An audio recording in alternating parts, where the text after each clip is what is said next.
Grüß euch, servus, küss die Hände. Es wird Zeit mit Musik verwendet. Ich spiel für euch die 16er Blues. Es hören Zeit Lieder aus früherer Zeit und manche Hodern sind schon von heut. Das Wiener Lied geht sicher nicht verloren. Der Patrick spielt die Harmonika, der Klausi zupft auf der Gitarre, Boys Backe spielt mir noch den Wienerschein. Die Quetsche klingt halt super fein, die Konterbomben hinten rein, und das Gesang klingt jetzt auch schon recht human. Drum dann geht es sexy aus, es wird Zeit mit Musik verwendet. Wir spielen für euch die 16er Blues. Es hört Zeit Lieder aus früherer Zeit und manche Hodern sind schon von heut. Das Wiener Lied geht sicher nicht verloren.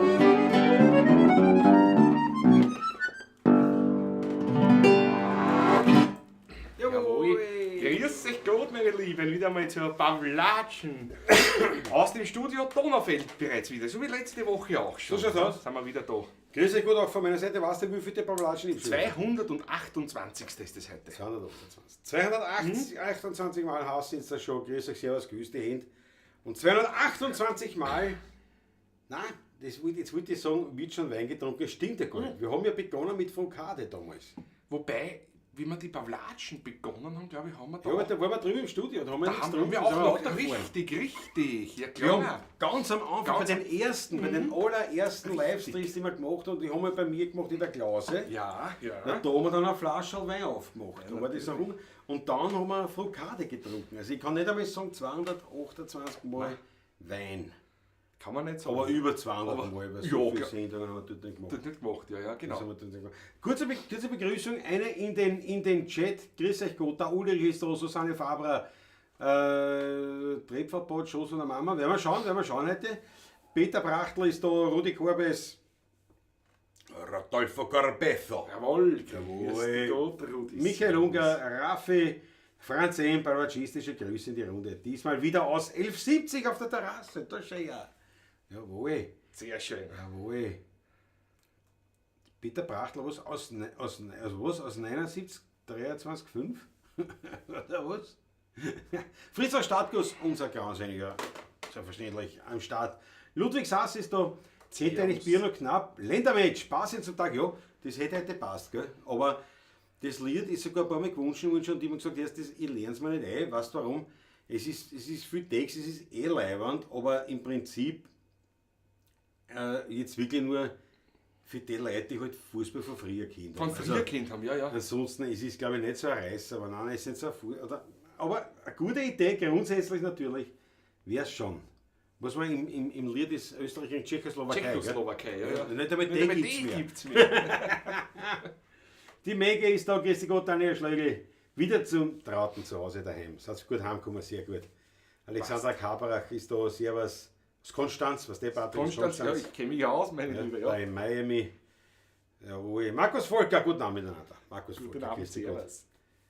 Susanne Moser, schönen guten Abend und liebe Grüße an alle, die bei der Pavlatschen zusehen. Liebe Grüße an euch alle. Heute sind wir sicher weniger, also wir sind sicher weniger, weil ja eben das Ländermatch ist. Auch der Herr Präsident von unserem Fanclub, Unser Polier. der Polier, der Obmann, selbst der hat sich mit Familie nach Düsseldorf vertschüsst und schickt aber allerbeste Grüße an die Pavlatschiste da. Düsseldorf ist United bei Football und darunter der mit dem Hut, wo du wirklich sagst, Alter, das ist der Polier, das ist der Präsident vom Fanclub. Also es passt zu uns. Präsident, Impresario, Intendant, alles in einer Person. Ja, genau, ist ja auch der Impresario, der Landpartie am Landpartie. Köllerberg, in Sierndorf an der Mark, genau. Jawohl. Also so wie er da auf dem Büdel ausschaut, glaube ich, hat er keine Sponsoren aufgerissen. Aber sehr leibend das Bild natürlich. Sehr leibend, die Family ist unterwegs in Düsseldorf beim Ländermatch, das taugt mir voll. Großartiges Bild. Das taugt mir voll. Cordoba, genau, Cordoba. Ja, Ulrich war mittlerweile, man hat ja Österreich zumindest einmal die deutsche Nationalmannschaft besiegt. Am Freitag sehen wir nicht. Das im Polier fällt mir gerade ein. Ja, Freitag singen wir nicht. Ja, das stimmt. Ludwig saß ja genau. Ja, aber es war wirklich, es ist oft gewünscht worden von Österreich, ja, das Ländermatch. Und ich habe mir gedacht, Was fehlt auch der Bezug eigentlich zur heutigen Zeit? Für die meisten schon, ja. Leute, weißt? Also für sagen uns wir- ist es lustig und für das ist echt enorm viel Text und für das, dass du das dann einmal im Jahr spielst. Ja. Hat das nicht, ist Da sie kannst du es nicht gleich nicht passiert, mehr. Nämlich, der Punkt ist eigentlich der, da gab es interessantere. Also da war mir zum Beispiel der Moped da wichtiger. Moped ist auch wichtiger, ja. Und es sind nicht gute Lieder da. Also jetzt wirkliche Reißer sind in Wahrheit ja ein paar wenige. Ne? Weil wenn es jetzt im Blitz so, ja, das ist eher lieb, aber das ist kein, und oft ist die gleiche Melodie mit einem anderen Text. Genau. Das Campinglied war ja zum Camping- Beispiel, das war ja noch lang vorm Ländermatch, Ländermatch ja, eigentlich. ja. Ja. Auf der anderen Seite, ja, wir sind ja keine Björn und Knapp-Interpreten, deswegen vielleicht, also das eine oder andere vielleicht wird schon noch dazukommen, aber im Großen und Ganzen, glaube ich, reicht's. Geht ans Messingstück Glanz, fragt der Franz M. Haben am Wochenende eine Version von Hans Egger gehört, die uns gar nicht gelegen ist. Na, das werden wir dann natürlich machen. Wobei Egger 1 ist, Egger Trio ist natürlich schon ein Highlight, aber klar, ne, ich sage einmal, diese Wiener Bluesnummern, die alten, also ich nenne sie jetzt Blues. Unser Blues, ja. Das ist natürlich jetzt auch besetzungstechnisch bei einer nicht ganz so daheim, ja. Um 21 Uhr fängt das Match erst an. Werde nebenbei den Fernseher laufen lassen, bin aber kein Fußballfan. Bravo, Susanne Moser. Das ist schön. Ist dennoch voll dabei. Das gefällt mir. Das ist Eine gut wirklich so. tolle Reise, sagt die Daniela Schlegel. 9 Tage, 5 Bundesländer, bravo. Super. Einmal Deutschland und 1735 Kilometer. Und sehr viel gesehen und erlebt. Das ist super. Schön. Bravo, Daniela Schlegel. Max, Weltklasse. Und schön, dass wieder gut daheim seid, gesund und das mit schönen Erinnerungen gesagt jetzt. Das ist was wir mehr. Ja. Was sagt die Maggie? Burm, jetzt müsst ihr natürlich erklären, warum der Polier heißt. Hat nämlich nichts mit Polieren zu tun. Also für die Nicht-Wiener, stimmt eigentlich. Für die Nicht-Wiener hat das gar nicht erklärt. Was tippt der Österreich oder Frankreich, Susanne Faber? Ihr glaubt, sie spielen gegen Polen? Polen, ja. Jetzt haben wir schon wieder so gehen wir mit Fußball aus. Österreich, Kenne ich Frankreich. mich aus. Das ist nicht gut, glaube Kenne ich. ich mich aus, ja. Aber ich glaube, trotzdem hoffen wir das Beste. Susanne tippt auf Frankreich, Susanne Faber. Ja, also ich tät gerne auf Österreich tippen. Aber bevor wir weiter... Ich tät gerne, aber ich glaube, die haben noch nicht gewonnen. Bevor wir so weit gehen, Patrick, Polier. Was ist der Polier? Das ist ein Polier eigentlich. Der Polier. Chef von der Partie. Vorarbeiter. Der Vorarbeiter auf der Baustelle. Auf der Baustelle ist der Polier eigentlich der Aber Baustellenleiter sozusagen. den wir warum jetzt er sagen. Weil Polier der heißt, weiß ich eigentlich auch nicht. Weiß ich auch nicht, ne? Das weiß ich gar nicht. Bei uns der Polier ist der Chef sozusagen. Der Chef, nicht der. Ja.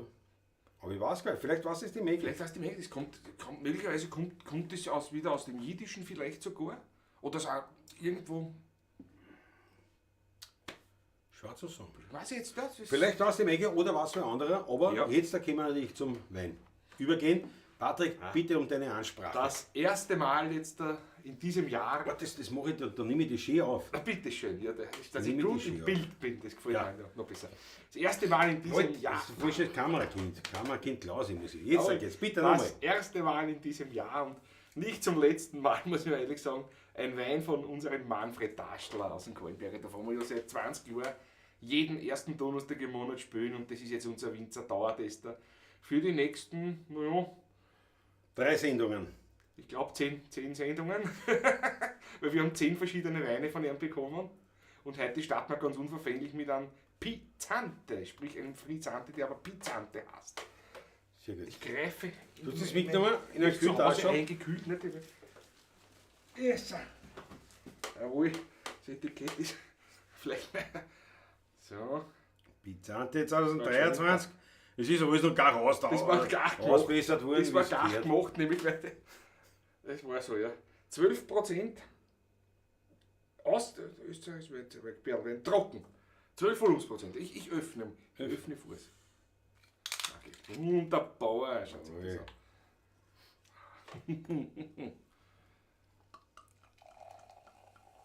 Jawohl, schaut sich das an. Boah. Da perlt es eine. Müssen schauen, dass du nicht mehr nimmst. Das ist noch schön. Ja. So, Einmalig, Patrick. Was gibt es zum Erzählen? Sonst irgendwas dazu? zu dem weiß ich nichts zum Erzählen. Du weißt nichts, zu den anderen schon, ne? Zu Die anderen schon weiß ich, ja. Also ein offizieller, Fruchtig. Herrenausstatter Vielleicht wieder. schaut der Manfred auch zu. Jetzt war wieder so gelb, wieso sind wir so gelb da? Das gefällt Wieso? mir nicht. Hat es auf einmal geändert, die Farbe jetzt? Vielleicht haben wir den Wein eingelegt, aber da vielleicht Ja. der Farbabgleich sich anders angepasst. Ja, Automatisch ja das. Oder ist sie schlecht? Auf einmal. Kann auch Ich sein. habe gar keinen Schluck genommen. Na, sehr zum Wohl, meine Herrschaften. Bisschen. Auf euch. Ich mache das immer beim Frisant, ich mache es macht man nicht, aber ich hab immer, wenn ein bisschen die Kohlensäure draußen ist mir lieber. Zum Wohle. Auf euch, Was gell. weiter so schüttelst, ist der Wein draußen. Ne? Das kann er nicht lieber sein.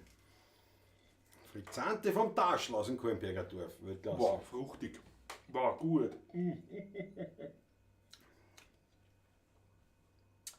Mhm.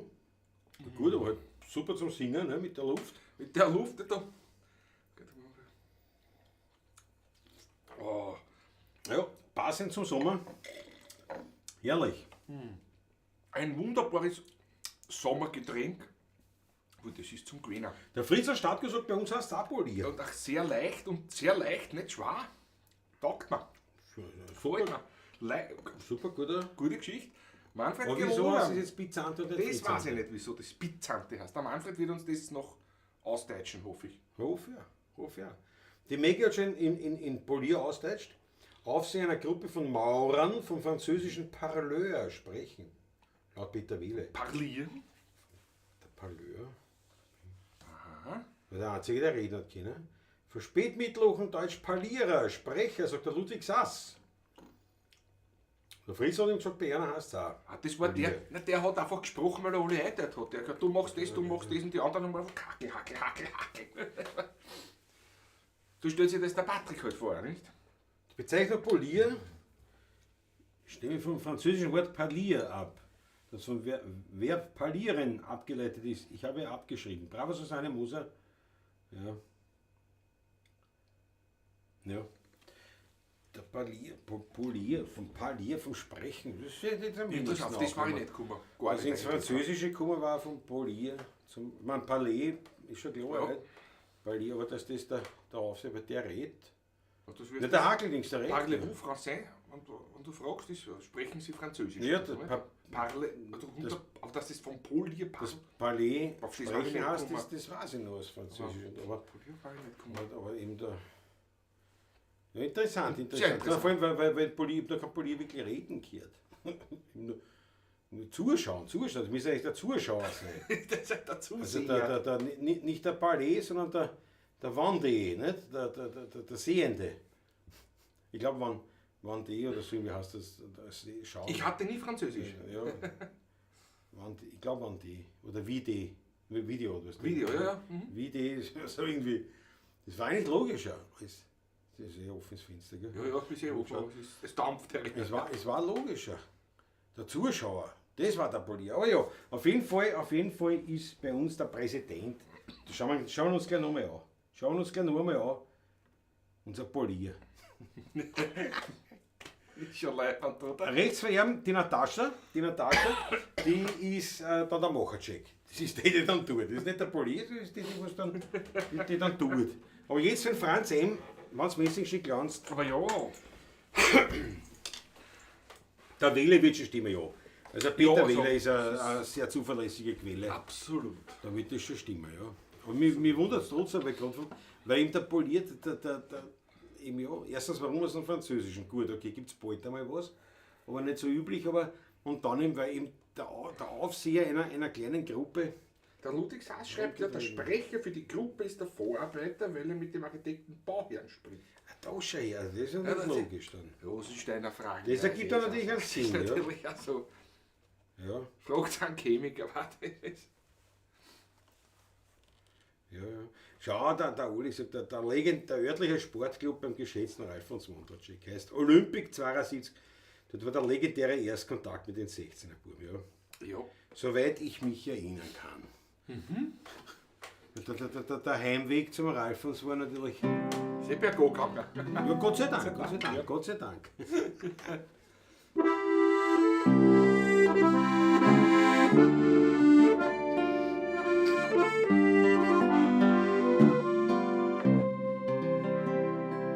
Und die Fuhrlein auf der Straße trinken gern einen Wein oder sing's und sagen, was ist schon, da schreit's gehört und sag ihr drei, sing's und sagen, was ist schon, da schreit's gehört und sag ihr drei. Ja, wann das Messi schön jast und wann der Handliche tanzt, wann der Sodliche schreit, dann ist's auf wen der man weiß.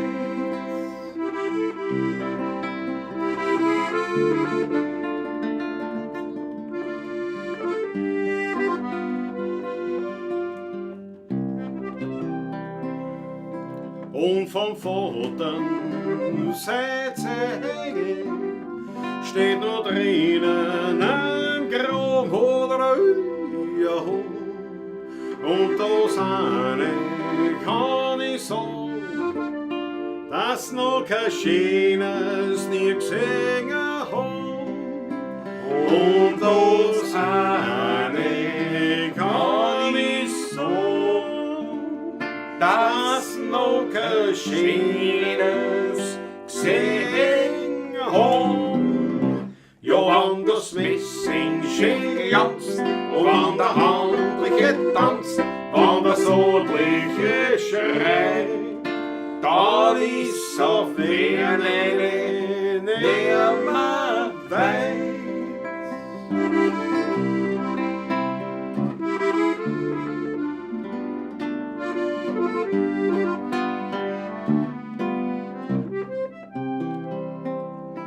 Und wenn ich einmal gespielt, dass mit Füßen näher Drog oder da muss das letzte Gradl her, damit der Rose einen haben hat. Da muss das letzte Gradl her, damit die Rosen hoben haben. Ja, wann das Messing schön glanzt, und wann der Handliche tanzt, wann der Sodliche schreit, dann ist's auf wen nimmer weit. Ja, wann das Messing schön glanzt, und wann der Handliche tanzt, wann der Sodliche schreit, dann ist's auf wen nimmer weit.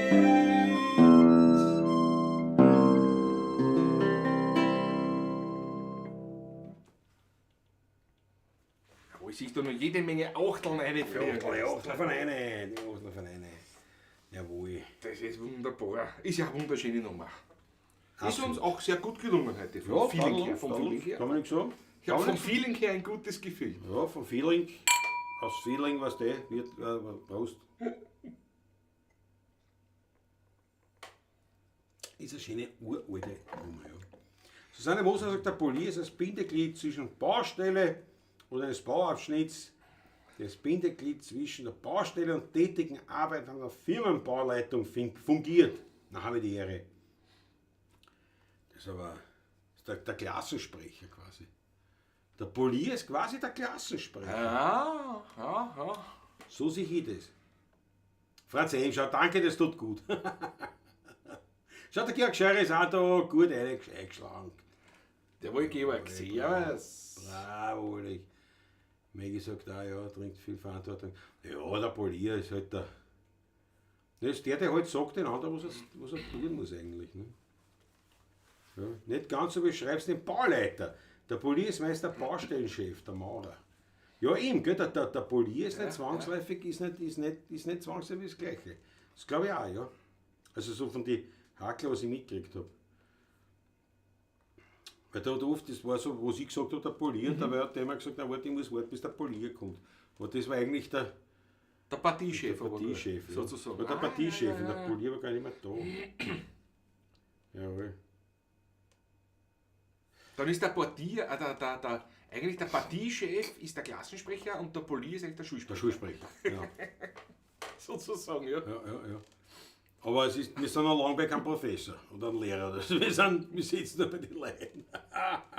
Leider Verspätung, aber er ist da. Landtag schon mal Markus, jawohl. Servus. Maba ist auch schon da. Mittelhessen vertreten, vollständig. Grüße aus der Araukanien, liebe Grüße, Georg. Bravo, Schule. Jawohl. Bravo, Schule. Was habe ich da schon wieder was gekriegt? Oder? Ah, Stehziel erreicht. Na gut. Na, steht sie nicht. Bewegungsziel erreicht. Na klar, so wie ich es gespielt habe. So wie ich es gespielt habe. Er ist ein Genie. Machen wir das Rebfallbrot gleich? Das haben wir letztes Mal auch gemacht. Machen wir es nochmal. Am vergangenen Freitag waren wir zwei im Trittverbot. Das sind nicht dabei und das ist schon. Da unten beim Kassier, da hat eine Frau gemacht ein paar Höhe. Ja, was ich sag, ich bin eine alte Fee. Was sind denn Sie? Dann sind Sie auf der Biesam, weil uns ganz besorgt, hören uns einander dumm. Doch weil ich fein bin und nicht gemein bin, stell ich mich immer mehr mit ihnen her. Sie glauben, wir sind noch in einem Vogelhäusl sitzen, können sie schwache Frau tyrannisieren. Jetzt halt's mich zurück, sonst komm ich noch in die Hitzen. Und du den Kartenbändiger, noch eine schmieren. Endlich sind wir drinnen in der umgekehrten Kabine. Ja, den Ackerten, die rennen der.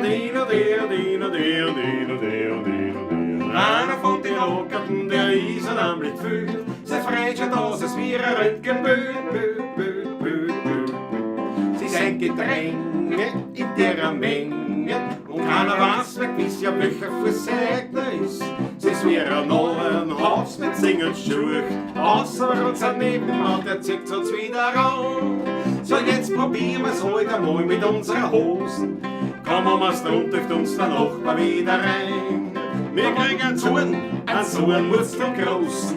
Und gehen zampen ins Boot hinein.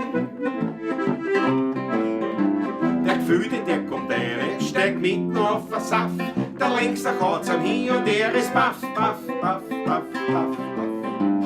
Wie er wieder aufsteht, da wird zur Brause hin, aber ja passt nicht eine in die Duschkabine. In der nächsten Klause unter der Brause, da rennt das Röntgenbild, grad hin und her wie wild.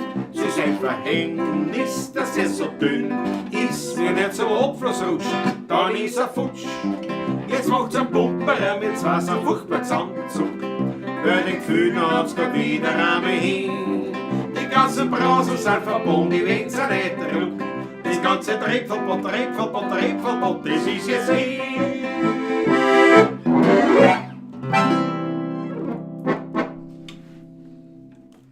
Jawohl, das Rebfallbrot.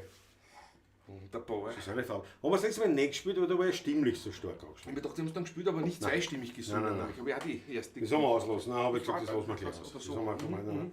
War stimmlich nicht machbar. Zum Wohle. Zum Wohl, Prost, meine Herrschaften, bleibt anständig. Ich höre mich schon. Oh ja, ich glaube, Munkeland werden wie Hosen. Ich werde sofort meines Amtes walten hier. Bitte sehr. Bitte schön gerne. Ja, bravo.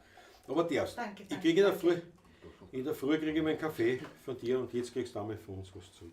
Vielleicht, danke. Bitte schön gerne. Wohlbekommst. Ja. Das soll gut schmecken. Ja. Das ist gut. Sehr gut. Ja. Ich bin nicht so ein Sprudel-Fan. Aber hin und wieder. Ist zunehmend mehr im Laufe der Jahre geworden, ja. Also es ist so, dass ich schon trinke. Also es ist schon, also nicht so, dass ich sage, nein, mag ich gar nicht, sondern aber es ist halt, für mich ist da halt, es ist so viel Luft drin. Ich weiß nicht, warum so viel Luft notwendig ist. Aber es ist halt im Sommer so, es hat so was, man bildet sich eine gewisse Erfrischung gleich mit einem Wenn's prickelt, ja. Kann sein, dass das daran liegt. Ja. Kann sein, das kann sein. Die Achtelvereine, danke vielmals. Jawohl.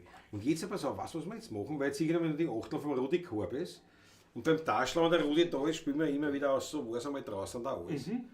Und nachdem wir das letzte Mal ja für die Meierhofers das Meidlinger Ale gespielt haben, weil sie in Meidling dabei zugeschaut haben, und sich heute wieder in Herneues aufhalten, am Schafberg, bringen wir noch gleich so was einmal draußen da Nicht alles. freilich. Nicht, haben wir das gleich, dass das Ganze einen roten Faden, eine Story hat, die ganze Eine Geschichte. Geschichte hat das Ganze. Ein Gesicht. Ein Gesicht, das ist ein Gesicht.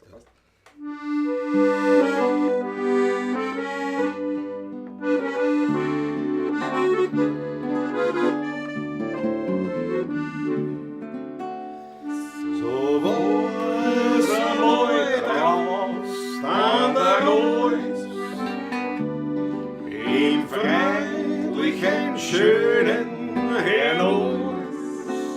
Gemütlich war's die Leute, nicht so gesprenzt wie heut. Es liegt gut Saus in jedem Haus, nicht nur unter Sicht Verwandten, und sie damals leid verstanden. Frei war alles von Hast und Neid, in jener goldenen Zeit. Zwischen Hügeln voll blühendem Wein ist ein neues Kling, wir träumen vor Wien. Zwischendurch ist so silbern und rein, plaudert geflossen der Reusbach dahin. Häuser lieb und Glas und zart und niedlich, und am Reusbach ein paar nur erst gehen. Heitere Menschen, aber Abend dort friedlich, in selben Eintracht führt ein frohes Leben. So war's einmal draußen an der Rus, im freundlichen, schönen Herneues. Gemütlich waren's die Leute, nicht so gesprenzt wie heut. Es liegt gut Saus in jedem Haus, nicht nur unter sich Verwandten, haben sie damals die Leute verstanden. Frei war alles von Hast und Neid, in jener goldenen Zeit.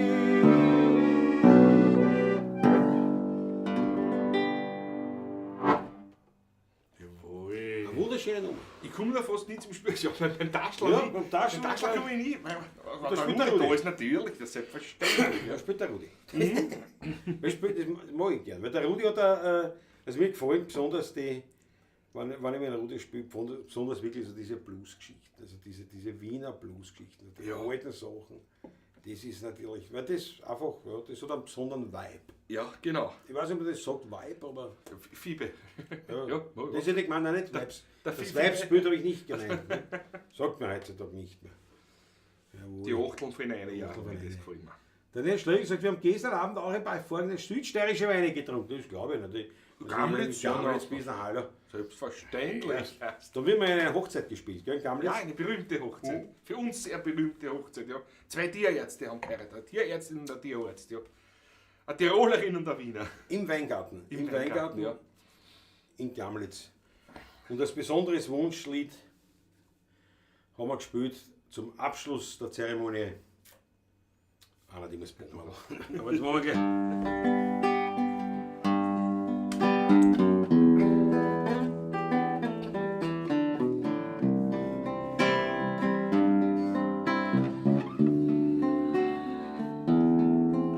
When I follow to the station. The suitcase in my hand. When I follow the station, the suitcase in my hand.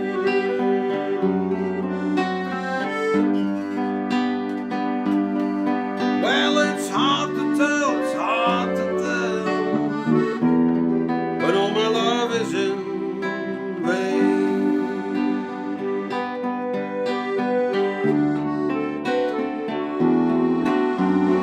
Ara odima despoma,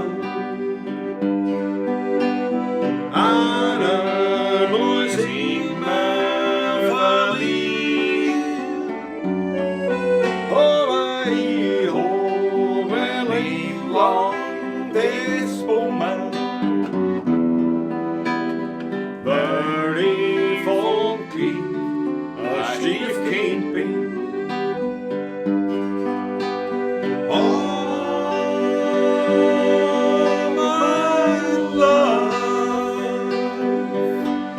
oh, my love.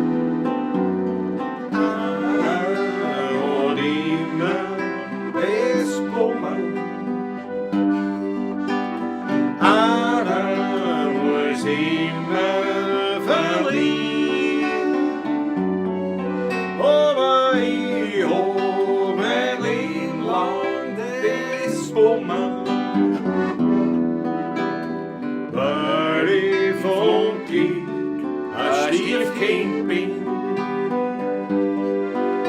You're very funky, a stiff can't be.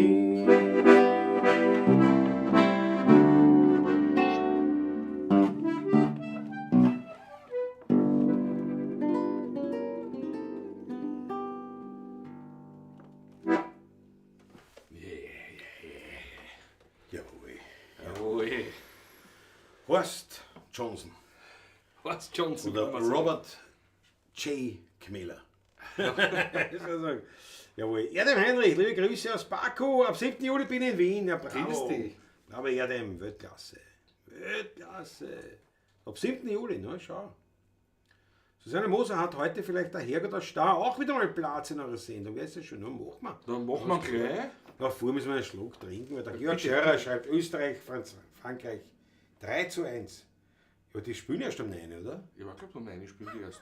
Oder ist es der... Ist das der Tipp oder was? Jetzt, da muss man sich jetzt mal ausgehen. Ich glaube, die spielen erst am 9. Du sagst 3:1 für Österreich. Oder ist es dein Tipp? Schau, Paul Hartmann, guten Abend aus München. Sorry für die Verspätung. Grüß dich, gut, servus. Hatte noch Besuch. Ja, hast du am rausgehauen. Komm jetzt vorstellen, der Paul wird jetzt komm, jetzt geh, jetzt erklär die Sätze, dann komm jetzt geh, bitte. Eine halbe Stunde überzogen, das gibt's ja nicht. Was ist das für Besuch? Freundschaft gekündigt, aus. Freundschaft ist zu Ende. Der war Paul. Leibend, dass du da bist. Wirklich schön, ja. Wurscht wann, wurscht In wo. der Früh und bei der Maulatschnacht noch da. Täglich fast, also wirklich fast täglich da. Ja, In der Früh um 9 Uhr beim Podcast. Ohne Paul Hartmann, definitiv. Ja. Kein Podcast, genauso wie einige andere auch. Susanne Moser ist ja auch eine der ganz treuen, Ja. immer dabei. Und, aber jetzt müssen wir noch warten, bis der Georg Scherer endlich aufklärt. Österreich Ja, unbedingt. 3:1 Ja. gegen Frankreich. Ja, Um das- 9 geht's los, der Peter Ja, Breit. das ist sicher der Tipp vom Um Georg, 9 geht's also. los. Mein Tipp steht, er schreibt er schon. Du bist gut. Der Schirr, der kannst du es nicht so. Ich denke mir, Alter, bist Depper 3:1. Das ist noch nicht einmal aufpfiffen. Ich meine, In der ersten, vielleicht. jetzt wird schon gut, wenn man doch. Jetzt wird schon gut. Nicht? Das ist ein Wahnsinn, ein Wahnsinn. Der Tipp, wirklich war 3:1. Ich weiß nicht, wie stark Frankreich ist. Aber Frankreich ist ein Weltmeister, oder? Ob es der amtierende ist Oder oder nicht, war weiß, die, war schon die Weltmeister. War schon aber Weltmeister. in letzter Zeit, also das sind jetzt keine, oder? Das war, aber Weiß Frankreich ich war nicht doch, jetzt, war aber- doch, ja. Die spielen ja, Susanne Moser auch, ja, sicher Tipp, die spielen nicht. Alles leibend, alles super. Weißt du schon? Oder Fritzl Startgast hat ihm gleich einen Daumen hoch gegeben. Ja, aber Fritzl, ja, super. Fritzl, bist du auch Fußballer? Bist du auch Fußballfan? Ich nicht. Ich hab da einen Rapidschall, habe ich da. Einen Rapidschall, Ja. das war eine Gelegenheit halt. Nicht? Das war halt eine nette Geschichte. Wirklich eine nette Geschichte, aber ist halt nicht, es wird nicht mein Ding. Aber es war schon leibend. Also ich kann mir schon vorstellen, mal wieder zu mehr. Ich hätte jetzt wahnsinnig gern jetzt so diese anderen Sportarten. Ich hätte wahnsinnig gern zum Beispiel einmal mitgehen, weil so allein will ich nicht hingehen. So, man muss mit einem mitgehen zu einem Eishockey-Match. Der affin ist und dann da Ja, ja. einführt und ein bisschen was Ja, erklärt. genau, ja, ja. Verstehe dich schon. Ja. Weil American Football habe ich, Vienna Vikings, habe ich schon lange Da warst du mit Oliver damals. Mit Oliver, mit dem Bruder, ja. Bruder, ja. Da waren wir eingeladen. VIP-Karten, was glaube ich, hohe Wand, VIP-Karten, ich meine, Hohe Warte, oder? hohe Warte meine ich. Ja. Sehr hohe Wand auch. Ich meine, VIP-Karten ist halt relativ, nicht? Weil es ja auch, das ist ja nicht einmal ein Parkplatz ein eigener. Nicht? Aber leider, das trotzdem. Aber das war super, den ich gerne noch einmal geht, so ein Football-Match. Rugby, das mich auch wahnsinnig interessieren, muss ich sagen. Rugby. Und weil habe ich in der Schule hab ich gehabt Spieler. Also Ah ja, American richtig. Football, Vikings-Spieler haben wir gehabt. Richtig, ja. Da war das halt noch ganz jung, also wir reden ja von den 90er Jahren. Ja. Und dann hat der Mann schon gespielt bei das war die Rugby-Mannschaft. Die haben vorher geheißen, glaube ich, Blue Danube, irgendwas. Okay. Und dann später Petronell oder so, weil irgendein Sponsor halt dann. Okay. Da habe ich gedacht, Alter, der Name klingt ja echt geschissen für eine Rugby-Mannschaft. Ich weiß nicht, vielleicht hast du es eh noch so. Petronell Wien oder irgend sowas. Petronell Kanunto, das war Ja, ja, ja, irgendwie sowas, ja. Ja. Alles wurscht, weil die waren auch, das war ich fasziniert, aber das war leibend. Also wenn ich damals mich für eine dieser Sportarten entscheiden hätten müssen, hätte ich Rugby genommen. Doch, ja. Ja, weil mit ich habe das angezogen, dann ein paar Mal diese Rüstungen da. Ja. Nein, da hätte ich ja schon daran ersticken. Da bin ich noch nicht einmal beim Sport. Du hast dich nicht einmal noch bewegt. Ja. Du hast ja nicht mehr aus Ja. der Kabine rausgegangen. Für mich total unangenehm. Natürlich, andererseits beim Rugby Brauchst kriegst du so einen? du es halt so in die Goschen. Ne? Naja, beim Rugby geht es auch ohne. Jetzt sagt man, ja. Naja, das ist das Gleiche. Aber spannend, Rugby ist ja, also American Football, ich kenne mich da jetzt viel zu wenig aus, ich wollte jetzt auf gescheit reden, aber der Riesenunterschied, abgesehen von der Ding, ist ja das, dass beim Rugby darfst du nur nach hinten passen. Ne, das beim Football ist ja so, dass du Viere schießt. Ja, genau. Ja, da Immer führt Viere, dann einer immer Viere den Pass fängt. Ne? Genau. Das sind die Künstler, die so einen guten Pass setzen, der andere der fängt. Und beim Rugby darfst du immer nur, ich glaube, du darfst ihn auch nicht zu lang behalten, glaube ich, weiß ich immer mehr, aber du musst ihm immer zurückpassen. Also du musst immer, was den Ball angibst, musst Immer zurückschupfen. Viere, immer zurück. Immer ja. zurück. Also eine ganz eigene Strategie. Hat mir irgendwie taugt. Was beim American Football ist 4-4-4. Also, Ja. Und dann haben wir, Das ist ja- und dann haben wir gehabt, lustigerweise auch, also wir haben früher, da denken wir uns eigentlich arg, wir haben alle Sportarten gehabt. Und das war jetzt nicht in einer Klasse, das war im Laufe der Schulzeit. Und dann haben wir gehabt noch einen Eishockeyspieler auch. Der hat Eishockey gespielt. Das war auch spannend. Warum weiß man das alles so genau? Weil natürlich früher du hast gehabt, diese Referate hast halten müssen. Ne? Genau, was einer macht Ja. und so, Oder jeder hat Interessen hat Genau, und so. Ja, und, genau. und jeder hat ja, natürlich ja, ein Referat gehalten über sein Ding. Also ich habe Referat gehalten über BMX, über Skateboard, über Karate und über Bergsteigen. Warum Bergsteigen, werdet ihr euch fragen? Keine Ahnung von Bergsteigen, Bergwandern und das mit Vorbehalt. Bergsteigen, weil mein Bruder, der älteste Sportlehrer, Ja. der hat alles gehabt, ne? Die ganzen Unterlagen. und Utensilien, ne? Die hab da alles vorweisen können. Ja. Also das sieht gut, alles Steigeisen, alles vorweisen können, nicht? Alles herzeigt. Mein Laptop nicht Bergstein gewesen, aber das war, Also mit Steigeisen nicht wahrscheinlich. Also, ja gar nicht, ich War war nicht, ja. nie angeschaut. Das ist ein Jahr einmal. Und da bin ich, da hat's mich runtergehauen quasi, aber ja, nicht Ding, aber das war ja. Aber das ist ein Hund, also wenn du so in das Seil fällst, das ist nicht leibend. Na, vor allem mit der Sicherung, wie das du damals gehabt hast. Naja, Das mit Sitzel ist schon besser. Nein, Zieht's gut. habe ich auch Hast du nicht den Würge, Ja, nein. Aber, den das Zaumzieher ist, aber es gut ist so oder gehabt, so, es ist total ungut. Das Weißt, ist weißt, leibend du, das voll, nicht, ja. weißt du wirklich voll so reinfällst. Ja, Also, so taugt aber das nicht wirklich. Ja. Aber gut, ja, ist ja auch nicht so dem da. Ja. Der Fritzer schaut nur Europameisterschaft und Weltmeisterschaft, sonst schaue ich keine Fußball. Ja. Fritzer ist bei mir ähnlich. Also eigentlich nicht ähnlich, so ich schaue nicht einmal das, aber am ehesten würde ich dann noch das eine oder andere Match da vielleicht mitverfolgen. Oder was. Sehr zum Leidwesen meines Vaters gewesen. Mein Vater war ein glühender Fußballschauer. Ja. Kein Stadiongeher oder was mehr, aber schon Jahrzehnte nicht Ja. mehr. Aber Interesse immer noch. Ja, na, mein Vater ist klar. Ne? Nachdem er auch gespielt hat, in der Jugend auch gespielt hat, ne? Im Sportclub unter anderem. Auch Tischtennis in der, war mal, Wiener Jugend. Landesmeister, glaube ich, oder Ja, so. Mit 15 Jahren oder so. Ja, der Vater. Kann ich auch warten, mein Vater war Im Leichtathlet. Tischtennis, also. Ja. Mein Vater war Leichtathlet, das habe ich gar nicht gewusst gehabt. Das habe ich gar nicht gewusst. Leichtathletik habe ich auch nicht Und ein Freund von mir sagt zu meinem Vater, weil er so einen Nackenmuskel gehabt hat. So, Ja, ja, das das war heißt, immer so ein Nacken, warst du Leichtathlet? Mein Vater sagt, ja. Sag ich, was? Ja, Dann das waren wir sind, schon Dinge, die über bleiben. 18. Das sind aber Dinge, die bleiben, nicht? Ja. Lange Zeit. Ja, ja, bis das ja, abbaut ja, komplett. Das ist klar. Nein, und da war ja Gut, aktiv war er immer der Vater eigentlich. Ne? ist ja auch laufen gegangen. Ja, ja. Ein bisschen so ein Alter. Ja, ja. Mein Vater hat jetzt eine lustige Geschichte. Herr Neuserburn, Fabrikkurt, der Ja. Kontergitarrist von Neuserburn, Gute. der hat mit meinem Vater gespielt. Mein Vater, der junge Burm, der Kurt Fabrik, schon ein bisschen älter, der war der Tormann, der Gute. Gute. Damals auch schon eine gewisse Breite gehabt, der Fabrikkurtel. Die Fotos, was ist, auch die schwarz-weiß, habe ich dir gezeigt, da Ja, ja, ja. Schwarz-weiß-Foto von der Mannschaft. Der Vater damals 18 Jahre oder was, Ja. und der Fabrikkurtel im Tor. Ja, Weltklasse. Nein, aber Fußball hat mich gar nicht interessiert. Also wie gesagt, wenn dann eher sowas, aber ich war dann im Kampfsport. Das war mir angenehmer, weil ich nicht so ein Mannschaftsspieler bin. Das war nicht Das mein muss man Welt. wohin, ne? Klar, das ist ein andere Ding. Ja. Also ich habe kein wirkliches Problem damit und ich bin alles andere als ein Schwieriger in der Mannschaft. Nur ich komme mit dem nicht zurecht. Wenn da einer dabei ist, der mir am Arsch geht, dann ist für mich der Kass gegessen. Mit dem kann ich nicht, will ich nicht. Das ist auch der Vorteil, dass wir nur zu zweit sind in der Mannschaft hier bei uns jetzt. Wobei es geht, Aber es geht mit viele der großen, Bands, es geht so mit was der zu großen tun. Mannschaft auch, aber es geht an diesen Dingen viel zugrunde. Es gehen viele Bands dem Ja. zugrunde.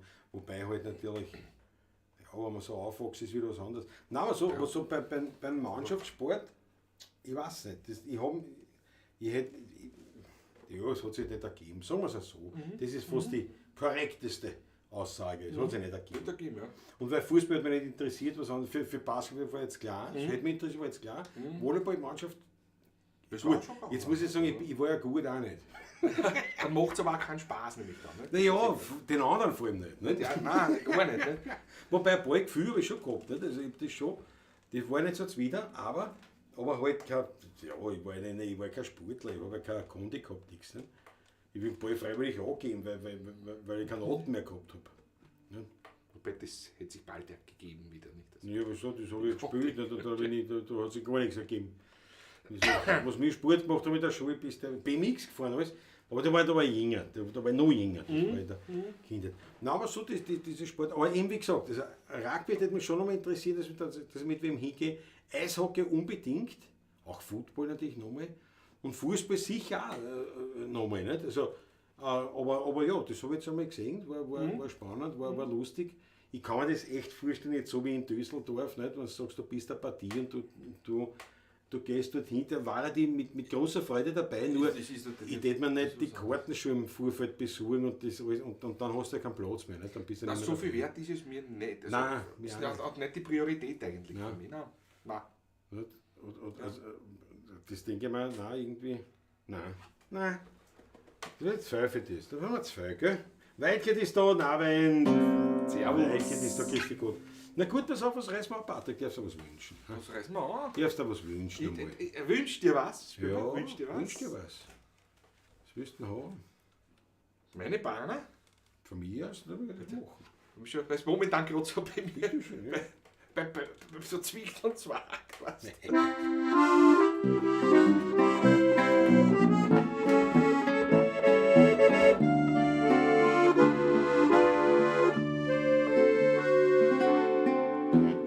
Wenn ich zu meinem Doktor geh, tun mir alle Knochen weh. sagt mit seinem Doktorgrad, das ist altersartiger war. Und solange ich noch was gespielt, echt gütiger wird.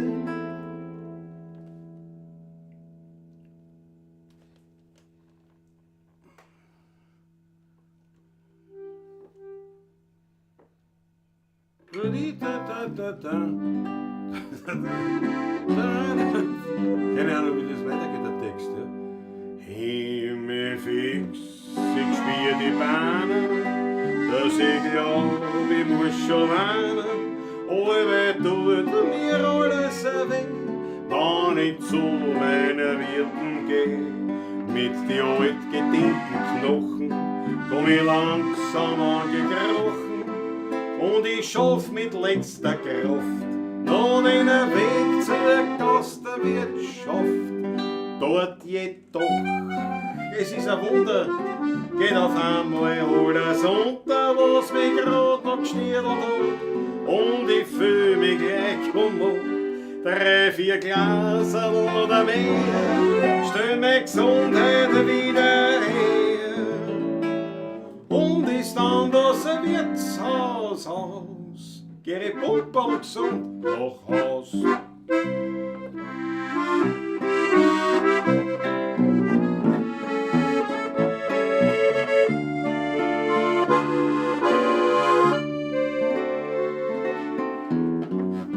Meine Frau macht Frühjahrsputz und sie pfaucht, seit sowas nutz, macht ein Arbeitsdefizit wett und hilft beim Putzen mit.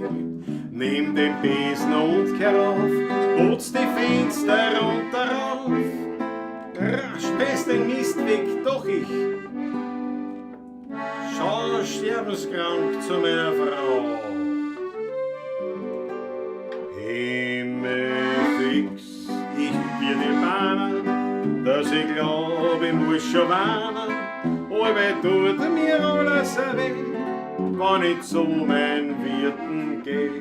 Mit den altgedienten Knochen komm ich langsam angekrochen und ich schaff mit letzter Kraft noch den Weg zur Gastwirtschaft.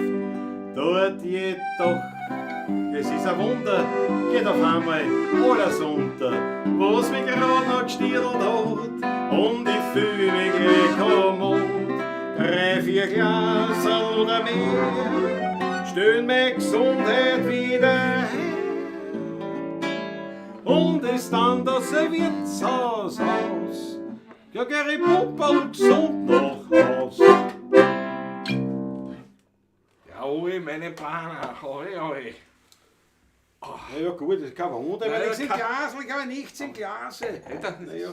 Der war noch nicht wachelt. Naja, das muss man ja spielen auch ein bisschen, ne? Also immer. Ja. Ui, bitteschön. Was ist es? Glaubt mein Tablet ist hin. Wieso? So seine was. Achso, weil ich in Stockstarre verstehe. Ja, weil man dachte, vielleicht fällt es mir ein, was ist mir nicht eingefallen. Und dann habe ich mir gedacht, ich muss jetzt die Eineisung muss ich abbrechen, weil sonst glauben die Leute wirklich. Wirklich, es ist wirklich das ist was passiert, nicht? Was das ist ein Problem, ja. Weil jetzt sind ja die Mutze gucken Fußball. Jawohl. Aber wieso ich glaube, dass das Polen spielt? Ich hab das aber auch geglaubt.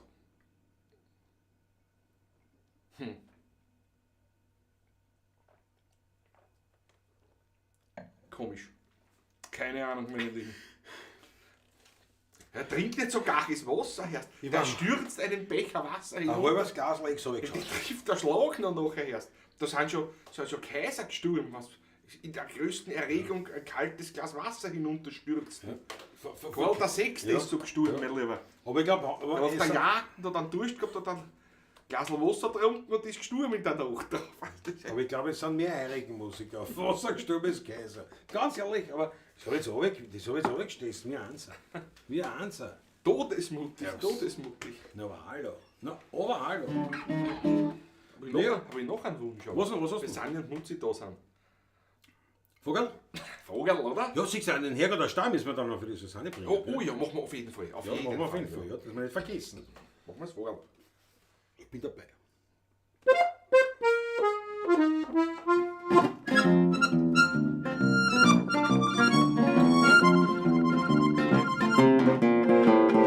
sitz auf der Wiese, ein Großräum im Müll.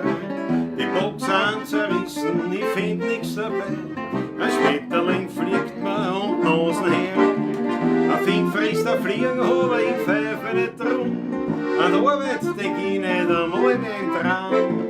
Ich fühl mich so frei wie ein Vogel am Baum.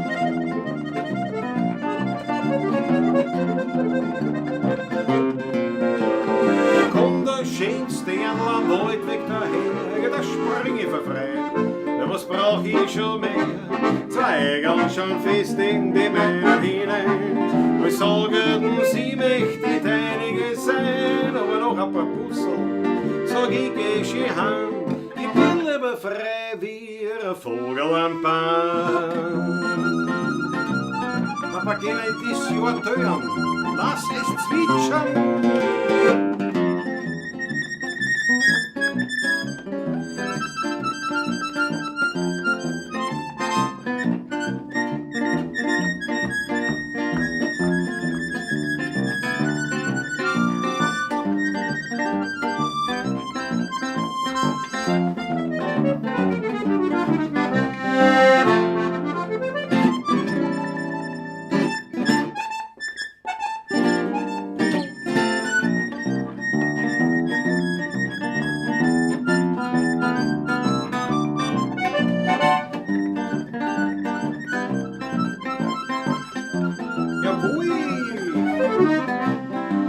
Steht eines Tages der Winter vor mir, sagt, Glasi, du Gauner, geh her du zu mir.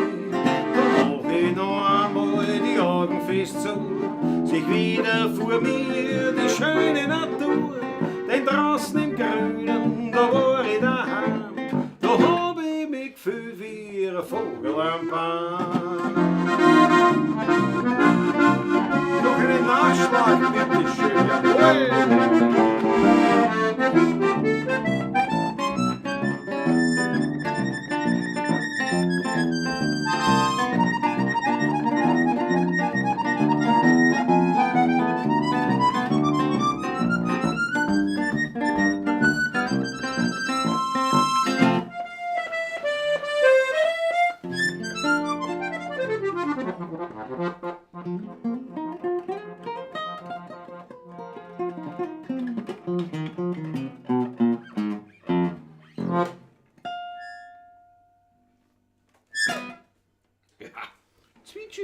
Der Freit mit so einem Kontragitarristen zusammenspielen.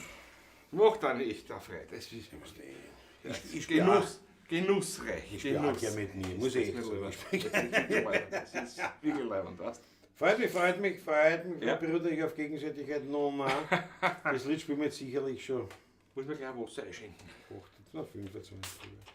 Länger, wenn man schon spielt. Okay, schenk mir auch noch Wasser, ich hab mir jetzt ausgetrunken, weißt du? Ist nicht mehr so viel. Ui, Da kann ich ein eigenes Flasch laufen. Und aber 2 Flaschen Wasser, das haben wir noch nicht gehabt. Das will ich sagen. Aber es ist so schwül irgendwie, gell? Ich weiß nicht, ob da nicht heute noch ein Gewitter kommt. Ich weiß nicht. Eine Großwetterlage bei uns in Niederösterreich Eigentlich ist nicht, gell? nicht einmal ein Anzeichen Ja. von irgendwas, dass was aufgestiegen war oder was. Also, nein. Was ich Oh nein, gedacht, es war eigentlich nicht im wenn ich Plan. den Pizzante austrinken. Pizzante. Maresi. Mir fehlt heute die Milch im Kaffee. Ne? Das hat die gescheiten Texte, weißt du. Ja. Ja, gut, da stehen. Sind wir noch schuldig.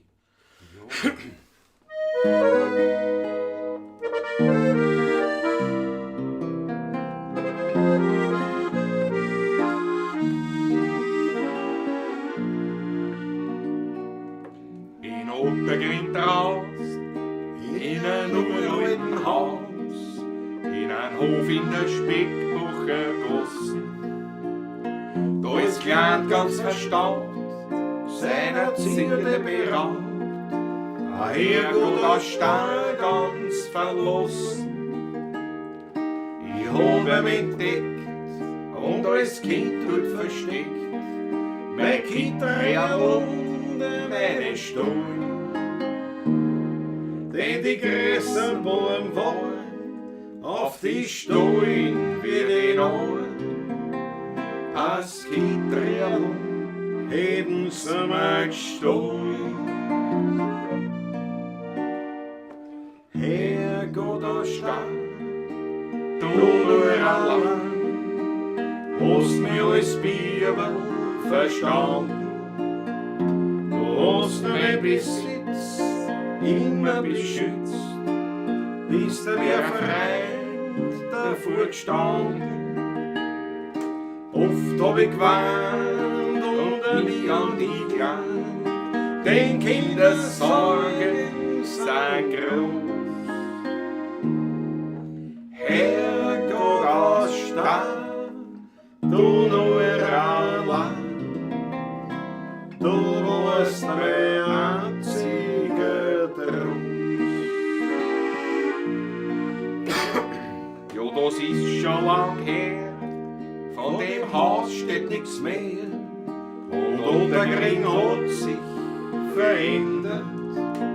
Heute wird überall gebaut, alles alte zerhaut, auch die Menschen, die haben sich geändert.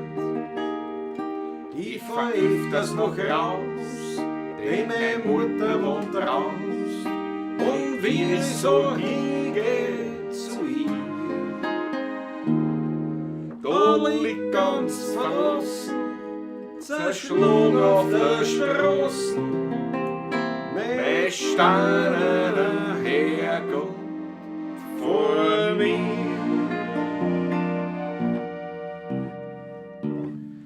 Herrgott, da stand, ich glaub mir zwar, haben uns noch rechtzeitig gefunden. Du hast noch mein Besitz immer beschützt, bin dir als Freund stets verbunden.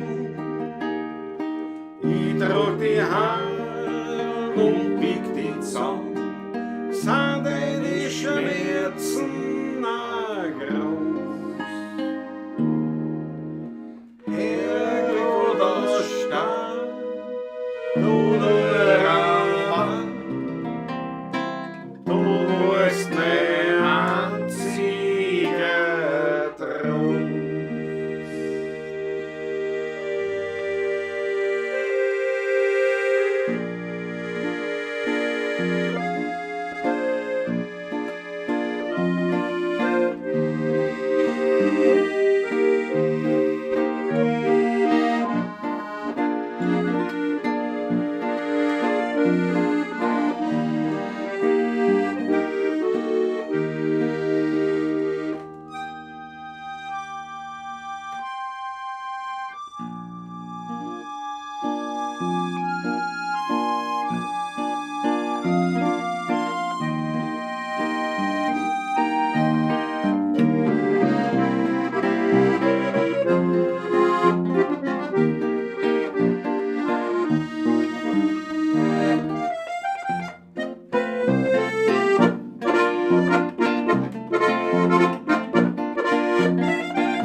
Wenn Werner Kmier deine. Mit Werner Kmier. Jawohl, ich muss sofort meinen Finger erheben. Sah ich aus dem Augenwinkel und mich gleich verspült dafür.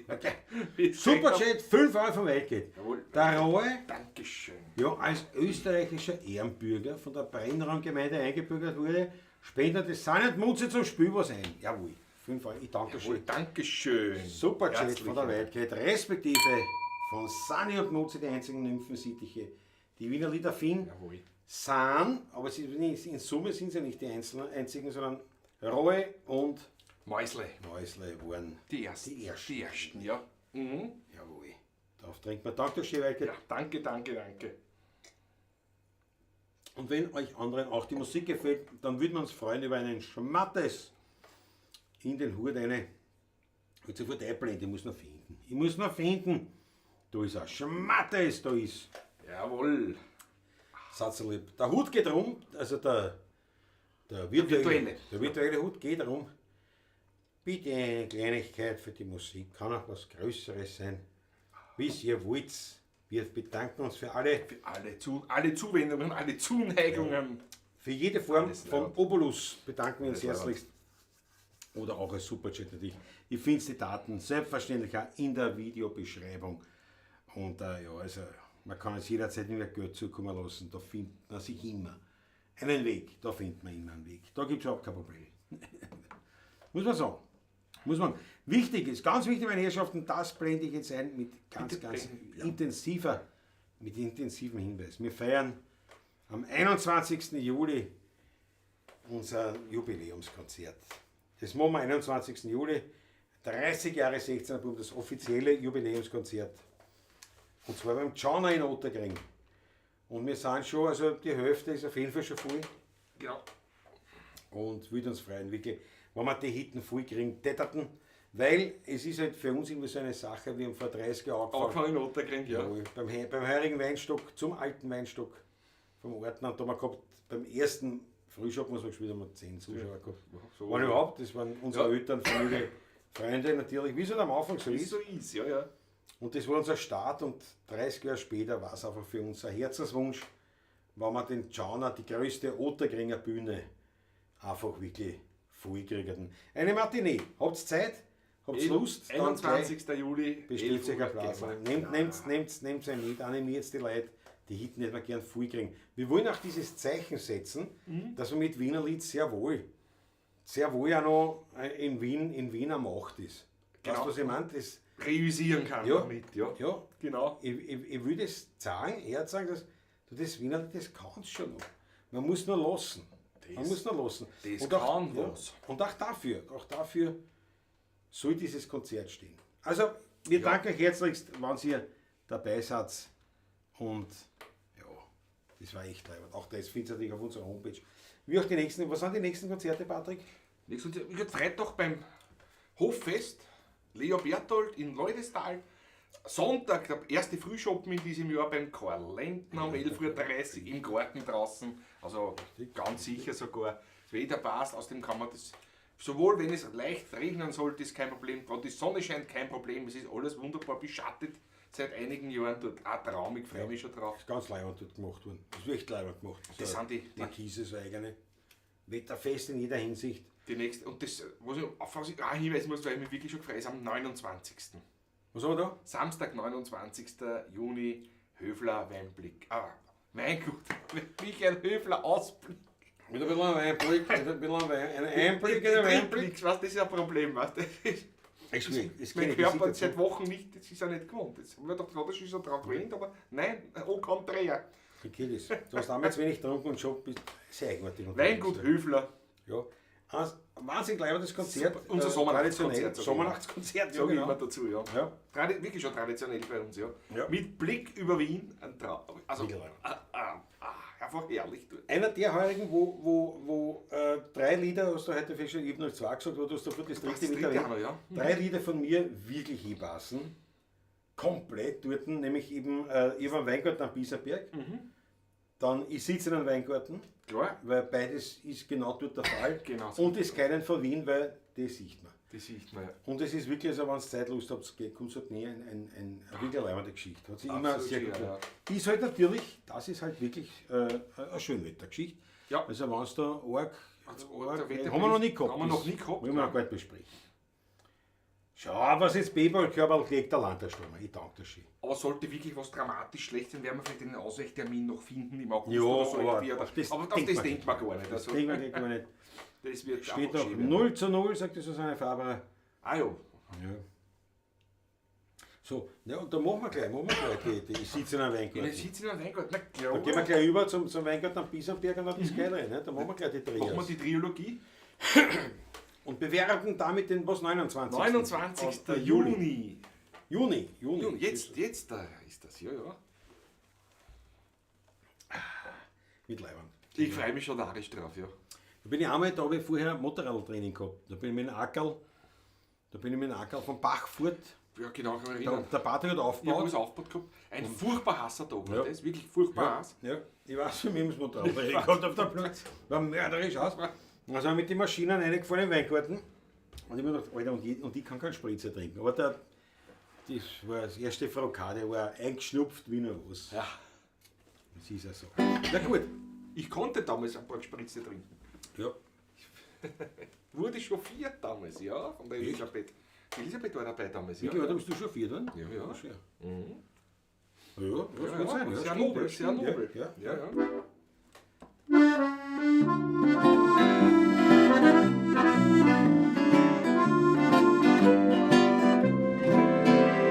Die sitzen am Weingarten unter am Baum, dazwischen die Rebstöpfe mit daheim. Das Weinlaub besticht durch sein saftiges Grün, dazwischen schau ich auf mein herrliches Wien. Und über mir wärmt mich der Sonnenschein, darunter sitz ich und trink ein Flascherl Wein.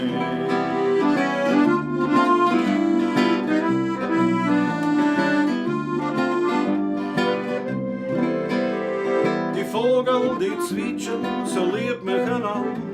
Ein Frauenkäfer kraxelt ruhig auf meiner Hand. Die Blumen, die drehen sich ganz sanft mit dem Wind. Ich freu mich so, es war ich nur ein kleines Kind. So kann man auch heute noch glücklich sein. Ich freu mich und trink mein zweites Flascherl Wein.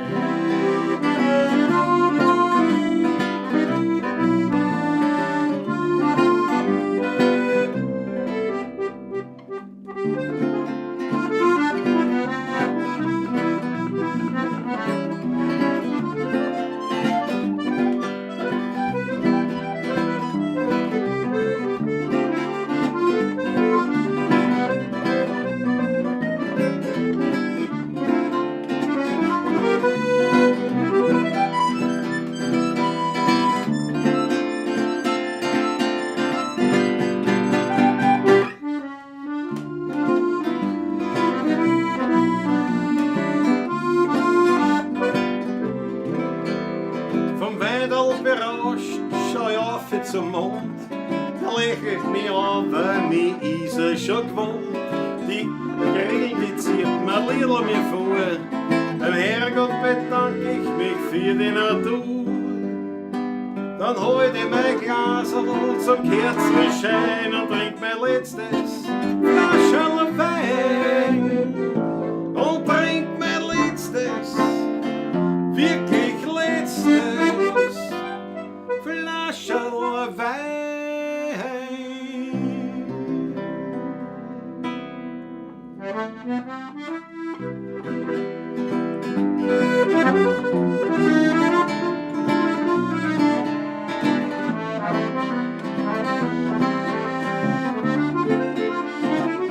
Ich hab am Weingarten am Biesenberg, bin dort gern, weil mich kein Mensch dort steht. Ich schau den Ring dort beim Wachsen zu, ja, ich hab dort meine Höhe Ruhe. In meinem Weingarten am Biesenberg, Rasen wird noch recht und nicht verkehrt. Man kann die Vogel dort noch singen und am Himmel, da siehst du die höchsten Sterne. Und noch ein Regen sich die Wolken erst verzogen.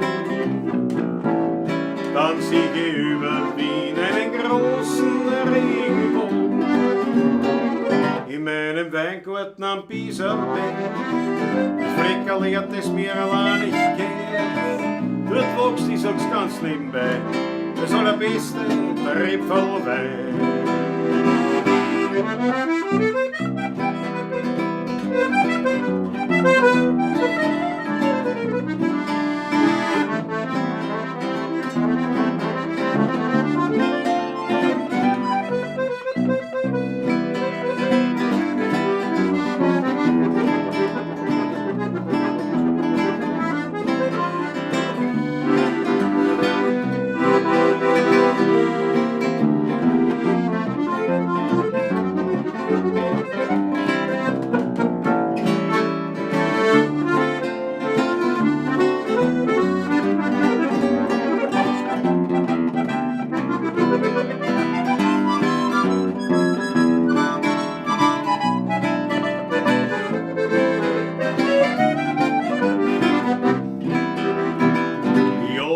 Weingarten am Pisa-Bett.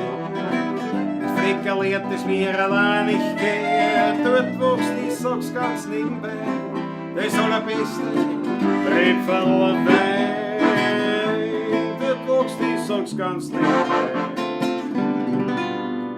das allerbeste Trepferlwein.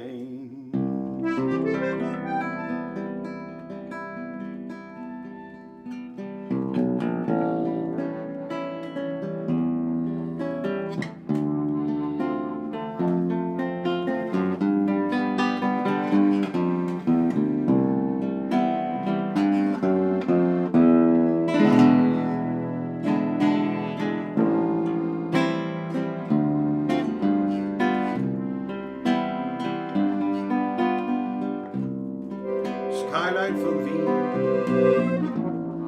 du lebst in mir drin. Es kann kommen, wer will, die macht keiner hin. Du beruhigst mich und du bist an mir vertraut. Du bist mächtig und manchmal auch zerbrechlich. Skyline von Wien, du bist die schönste Wienerin, den Neidern und Heuchlern hast du immer verziehen. Bin ich einmal fort, brauch ich kein Souvenir. Skyline von Wien, du lebst tief in mir.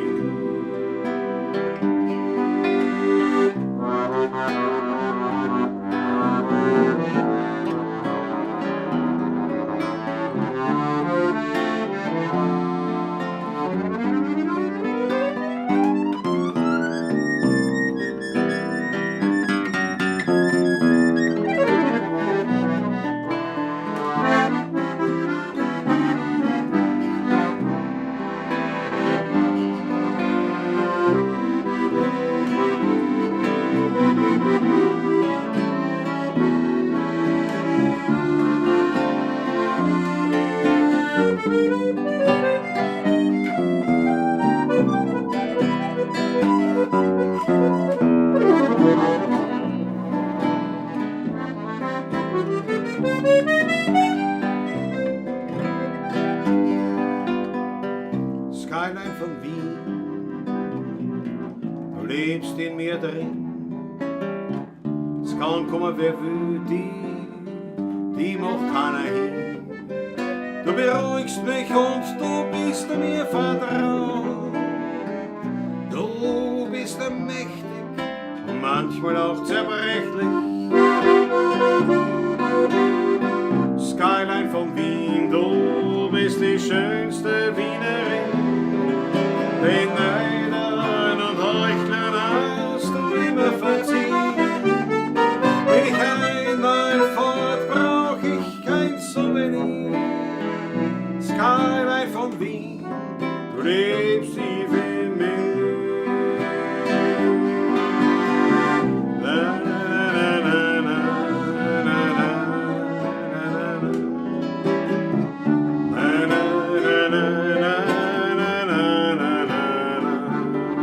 Bin ich einmal fort, brauch ich kein Souvenir. Skyline von Wien, du lebst tief in mir. me.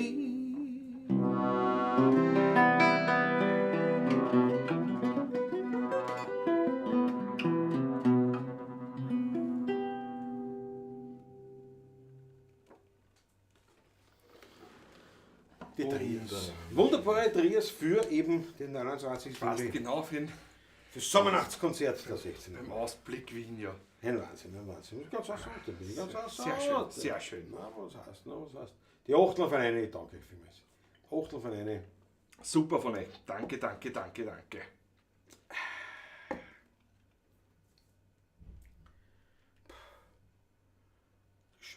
Die Schwülität. Das ist wirklich schwül heute, ja. Arg. Das ist aber da drinnen geht es also das ist da Ja, es draußen geht, okay. ja. Wenn wir da oben reingegangen sind, Na ja. haben wir es angenehm. Jetzt haben wir uns schon drauf Ja, gewöhnt, da, ne? da in Köller ist, das ist der Vorteil jetzt in Köller. Ne? Was ist, wobei im Winter ist auch warm herum, muss man schon Ja, sagen. Winter, Also, nein, Winter ist also, super. es warm, ist ne? so- Die Übergangszeit. Übergangszeit ist ein bisschen Dings da, ja. Wenn die Fußballheizung nicht wirklich rennt, weil es zu warm ist. Ja, weil es oben schön warm ist, ja, und herunten ist dann doch ein bisschen frisch. Ja, und das ist der Frisch, ja. Genau, ja, die paar Nachrichten über das Match von Österreichern ist nicht redenswert, richtig. Man kann sagen, es ist nahezu eine fußballwahnfreie Fast. Zone, wie die Megi ist auf jeden Fall. Fußballwahnfrei sind wir. Ja, auf jeden Fall. Ja. Und ein bisschen Fußball Ein bisschen ist Fußball stört ja nicht. nicht. Stört Stört ja ja nicht. nicht. Wenn so zwischen meldet. Und liebst natürlich ist es schon Meldungen, soweit Patrioten sind wir schon. Wenn natürlich ein Goal fällt. War natürlich ein Goal, wird das schon vermeldet. Das ist Aber ich glaube, das natürlich ist ja gar nicht, oder? Ich meine, die Frankreich, das ist ja nicht lange her und das Weltmeister. Und ich meine, Irgendwann ja. Jetzt das. ja, Kann man ich erinnern. oder glaub kannst ich. sagen, irgendwann Also, waren es, aber bei uns war es nicht einmal. Ne? Naja, Das weiß man schon. was man schon Das nicht war. Nicht. Aber ich weiß nicht, der österreichische Fußball. Hat das, aber ich habe jetzt einmal so gelesen, ich glaube Klose hat der Kasse, ein deutscher Fußballer, berühmt. Sogar mir was gesagt, der Name Michael oder so, der Klose. Und der hat so ein Ding, irgendwo, weiß nicht woher, ich weiß nicht, ob es wirklich von ihm war, es war zumindest ein Zitat und es wurde gesagt, dass er das halt geschrieben oder gesagt hat irgendwo. Und da ist ihm so ein bisschen gegangen um das, wie er Fußball spielen damals halt war. Ja, und ja, wie ja, das, ja. da ist halt Das ums war die Fußballspielen Zeit damals, gegangen, ja, hat er gesagt. Ne? Also das Große ist, Schweinsteiger, Ja, das der war Zeit, diese Zeit, ja. das war schon im Namen noch her, das sind öfters gefallen, die ja, Weltmeister. die zwei zusammen waren. Ja, Ja, Weltmeister. genau. Und da hat er ihm so erzählt, so irgendwie, ja, früher ist einer gegangen ums Fußballspielen. Und natürlich war es ein Geschäft auch. Und man hat ja schon geschaut, dass man was verdient, weil man ja nie gewusst hat, wie lange kann man den Sport noch Wie lange geht ausüben, das? ne? Ja, genau. Na, Natürlich auch. Und sehr interessant. Aber er hat gesagt, im Wesentlichen, uns ist ums Spielen gegangen. Und um diese Atmosphäre am Platz. Ne? Und da hat er das so beschrieben, weil er gesagt hat, er hat dann am Ende vom Training zum Beispiel, hat er dann ein paar Ballen eingesammelt. Und da hat einmal ein Jüngerer dann gesagt, wieso magst du das? Für das haben wir ja die Mitarbeiter. Ballschales, nicht? Ja. Ja, das- Und ich gesagt, ja, weil mir kein Zacken aus der Krone fällt. weil das Weißt ist du? da liegt der nicht mir, nimm ich mit. Ne? Ja, da hat ein paar eingesammelt. Vier, Und da hat er gesagt, weil ich das so ist so gewöhnt bin, wir haben das so gemacht, wir haben zusammengeholfen. Ja, ja, die klar. Mannschaft war nicht nur mir, die Mannschaft ist das ganze Team. Nicht? Also alle, was dazugehören. Bis von der Fahrer, Ja. keine Ahnung, was es dann gibt, der Ballscheine, der keine Ahnung, der die Trikots waschen tut, Ja, genau. was auch immer. Und da hat er ihm so gesagt, Ist dass ja das heute nicht mehr so ist. Ja. Dass die Das ist Leute, interessant, dass ja. die Spieler schauen, welche Werbeverträge und welche Autos das fahren und welche Uhren das haben und mit wem es dann irgendwas, also dass es Fußball ausgedruckt ist. Kann ich mir vorstellen, dass es so stimmt. Ich weiß Dass es das nicht. zweitrangig wurde eigentlich, Aber um ich was kann es geht. mir vorstellen. Ich kann mir schon vorstellen. Ja. Und ich glaube, bei Österreich ist schon ums Kicken gegangen, aber weil ums gewusst mehr kommt nicht. Aber es war schon, wir waren schon traditionell schlechte Fußballer. Also muss man echt sagen. Was die Nationalmannschaft angeht, ja. Was, sonst Vereins, auch. was einzelne Vereine angeht, war mir gut. Und was unsere ganzen Fußballexporte natürlich waren, von Spanien, Italien, Ja gut, England, Einzelpersonen, Einzelpersonen ja, gut. waren natürlich. Und für das kleine Land waren wir viel immer. War wirklich Naja, viel, das ist waren es Skireden. viel für das kleine. Nein, das ist Skireden.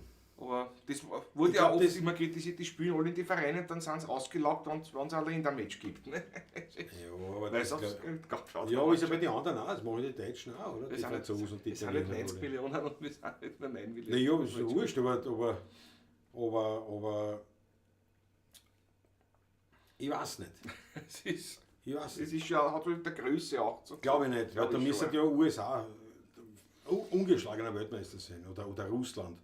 Oder China. Die USA ist eigentlich so völlig unpopulär, der Ja. Fußballsport, der europäische. Ja, aber gar nicht Fußballsport. einmal so. Eigentlich gar nicht so. Eigentlich schon. Also das ist was. Gar nicht So wie so. Skifahren in den USA ist eigentlich nicht wirklich. Na, erst nach Hallo, Skifahren voll. Immer, die Interviews sagen Die alle, Skifreien. die Lindsey Vonn, die Skifreien, sagen Lindsey alle, Vonn. wir sind solche kleinen Ja. Täter in den USA, wir sind völlig uninteressant in den USA. Ja, aber Darum halt, leben sie ja alle da. Also, ja, ich mein, aber das ist in den USA USA völlig uninteressant, der Sport eigentlich. Das ist, Das glaube ich nicht, weil gerade So bei den Essen Interviews und so immer weiter. wieder.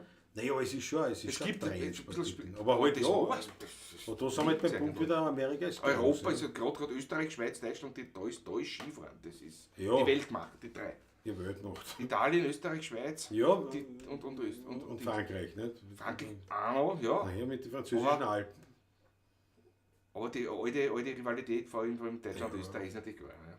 Das ist Ja, aber das ist halt, was Alpinsport, was alpiner Ja. Skilauf angeht. Ne? Das ja, also, ich war immer Fan, ich habe schon den Namen vergessen.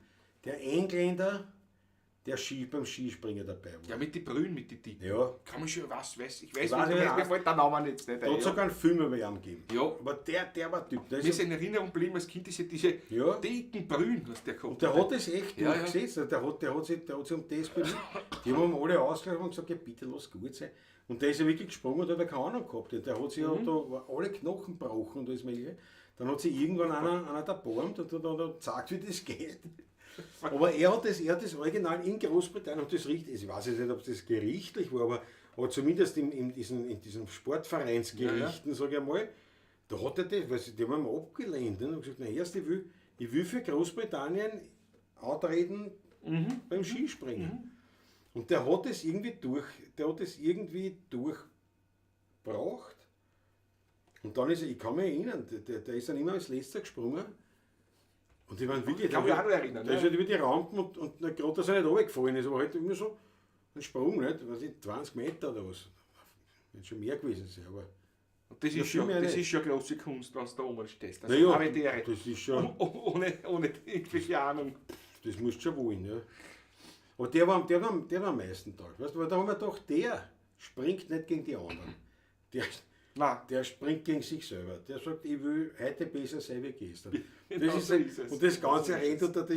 unter der Olympik oder Olympia nicht, aber halt die ganzen Dinge. Und ist ja schon der Weltcup, ja. Ja. Hat aber immer Mörderapplaus gekriegt dann. Nein, ne? er ist ja, glaube ich, nur bei den Weltmeisterschaften und Olympia. Nein, nur bei Olympia ist er angetreten. Anders Nein, hat's nicht Olympia gegangen. nicht, nein, bei den anderen nicht Olympia. Nein, Weil alle- nur alle 4 Jahre. Nein, der ist richtig gehen, der ist ja gesprungen. Das war Da einfach, brauchst du aber der war im Skiteam. da brauchst der du war mit der Punkte Skispringer-Team. gewisse und so weiter. Im Weltcup brauchst du das nämlich. Dass Naja. du springen darfst und so. Und Ja, Olympia er hat er ja qualifiziert. gehabt, weil er war bei Großbritannien. Der Ja, war ja. der einzige von denen. Ja. Irgendwie so ist, ich weiß auch nicht. Ja. Nein, der ist mitgesprungen. War nicht Olympia, weil das war ja nur alle 4 Jahre dann gewesen. Was, ne? Ja. Und außerdem ist Olympia ja Amateursportart.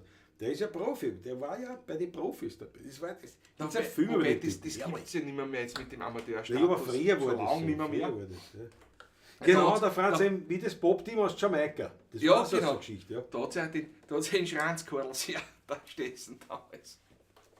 Bei was? Also mit der Mit dem Amateur. Amateurstatus ist Ja. eine Geschichte, ja. Ja gut, aber ich meine, das Ja, war, das war halt, so, war ja. halt die Ding. Ne? 1:0 Frankreich, sagt Peter Brachtl. Schau. 1:0 Frankreich, ne? Jawohl. Und inwiefern hat sich unser Leben geändert? Gar nichts. Eigentlich Aber gar die, nicht. was jetzt dort so stehen, der arme Polier, Nein. die werden jetzt dort natürlich. Nein. Aber es ist noch Zeit. Es ist, Aber es ist ja noch Zeit. Jetzt ist noch Zeit der Hoffnung. Jetzt ist noch Zeit der Hoffnung, das geht's keine. Und dann da kommt das nächste. Macht Und nur irgendwann denkst du, ein Öfer kommen oder was. Und ja, aber es ist noch nicht gekommen. Es ist noch nicht gekommen. Bei uns nicht, Ist noch immer eingegangen. Jawohl. Jetzt schaut, kommen gleich die Meldungen. Österreich schießt das erste. Susanne Moser sagt, Österreich schießt das erste Tor. Du warst ein Eigentor. Yes! das Eigentor, Mein Peter Vater Bartl. rotiert im Grab. Erst. Peter Brachtl, Man kann Eigentor. ja nicht so urne. Aber es ist mein Vater. Das ist. Ach Gott, nein, meine Großväter auch beide. Aber ich meine, das geht von mir aus. Eigentor geht von mir aus. Da hätten sie mir aber auch einstellen können. Ja, geh ja eigentlich. Das ist bitter. Das ist bitter. Aber mit dann dann die Spieler laden, nicht? Weil man, Ach, sowas kann, es kann ja passieren. Nicht? Und das ist ein Vollprofi, der trainiert wird, depperter und hat eine hohe Kunst der Athletik gemeistert. Und dann passiert ihm so. Dann passiert vor das alle sowas, Leute. ja. Das ist furchtbar. Mir tut der leid. Was der jetzt geschimpft wird für das. Gut, wobei. Weil es ja beim Mannschaftssport da ist noch, nicht? Wenn das ein Einzelsport ist wie beim Skifahren, Ja. weiß nicht, wem ist das passiert, in Nierling oder irgendjemand, der ist aus dem Start rausgefahren hat eingefallen. Ja. Wir wissen nicht, das erste Tor, der nicht einmal bockt einmal. Ja, aber ich sag, Irgendeiner einmal, nicht? das ist jetzt so. Weil schau, wir Das- spielen auch Lied 30 Jahre, 30 dann Jahre, spielst du das dann einmal und dann spielst du den Gatsch und dann greifst du, das ist halt so. Perfektion, wie gesagt, Perfektion finden wir bei der KI, aber Ja. nicht dort, wo Menschen sind. Nein. Und Gott sei Dank, wo Menschen sind, Menschen. Menschels, ja, Gott sei Dank. Und dass egal wie das passiert ist oder wer das war, dass das immer noch der bessere Kicker ist als wir alle miteinander, brauchen wir nicht reden. Und alle Profisportler. Aber ich weiß schon, Sportler. was wir jetzt den österreichischen Eigentorschützen spielen könnten. So, das ist die F.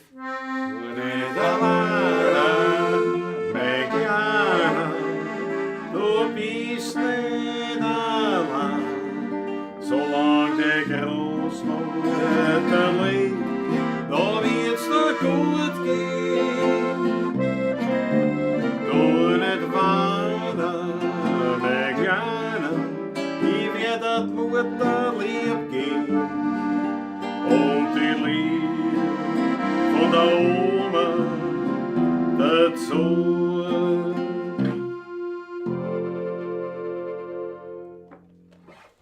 Jawohl. Jawohl, das soll nicht wahr.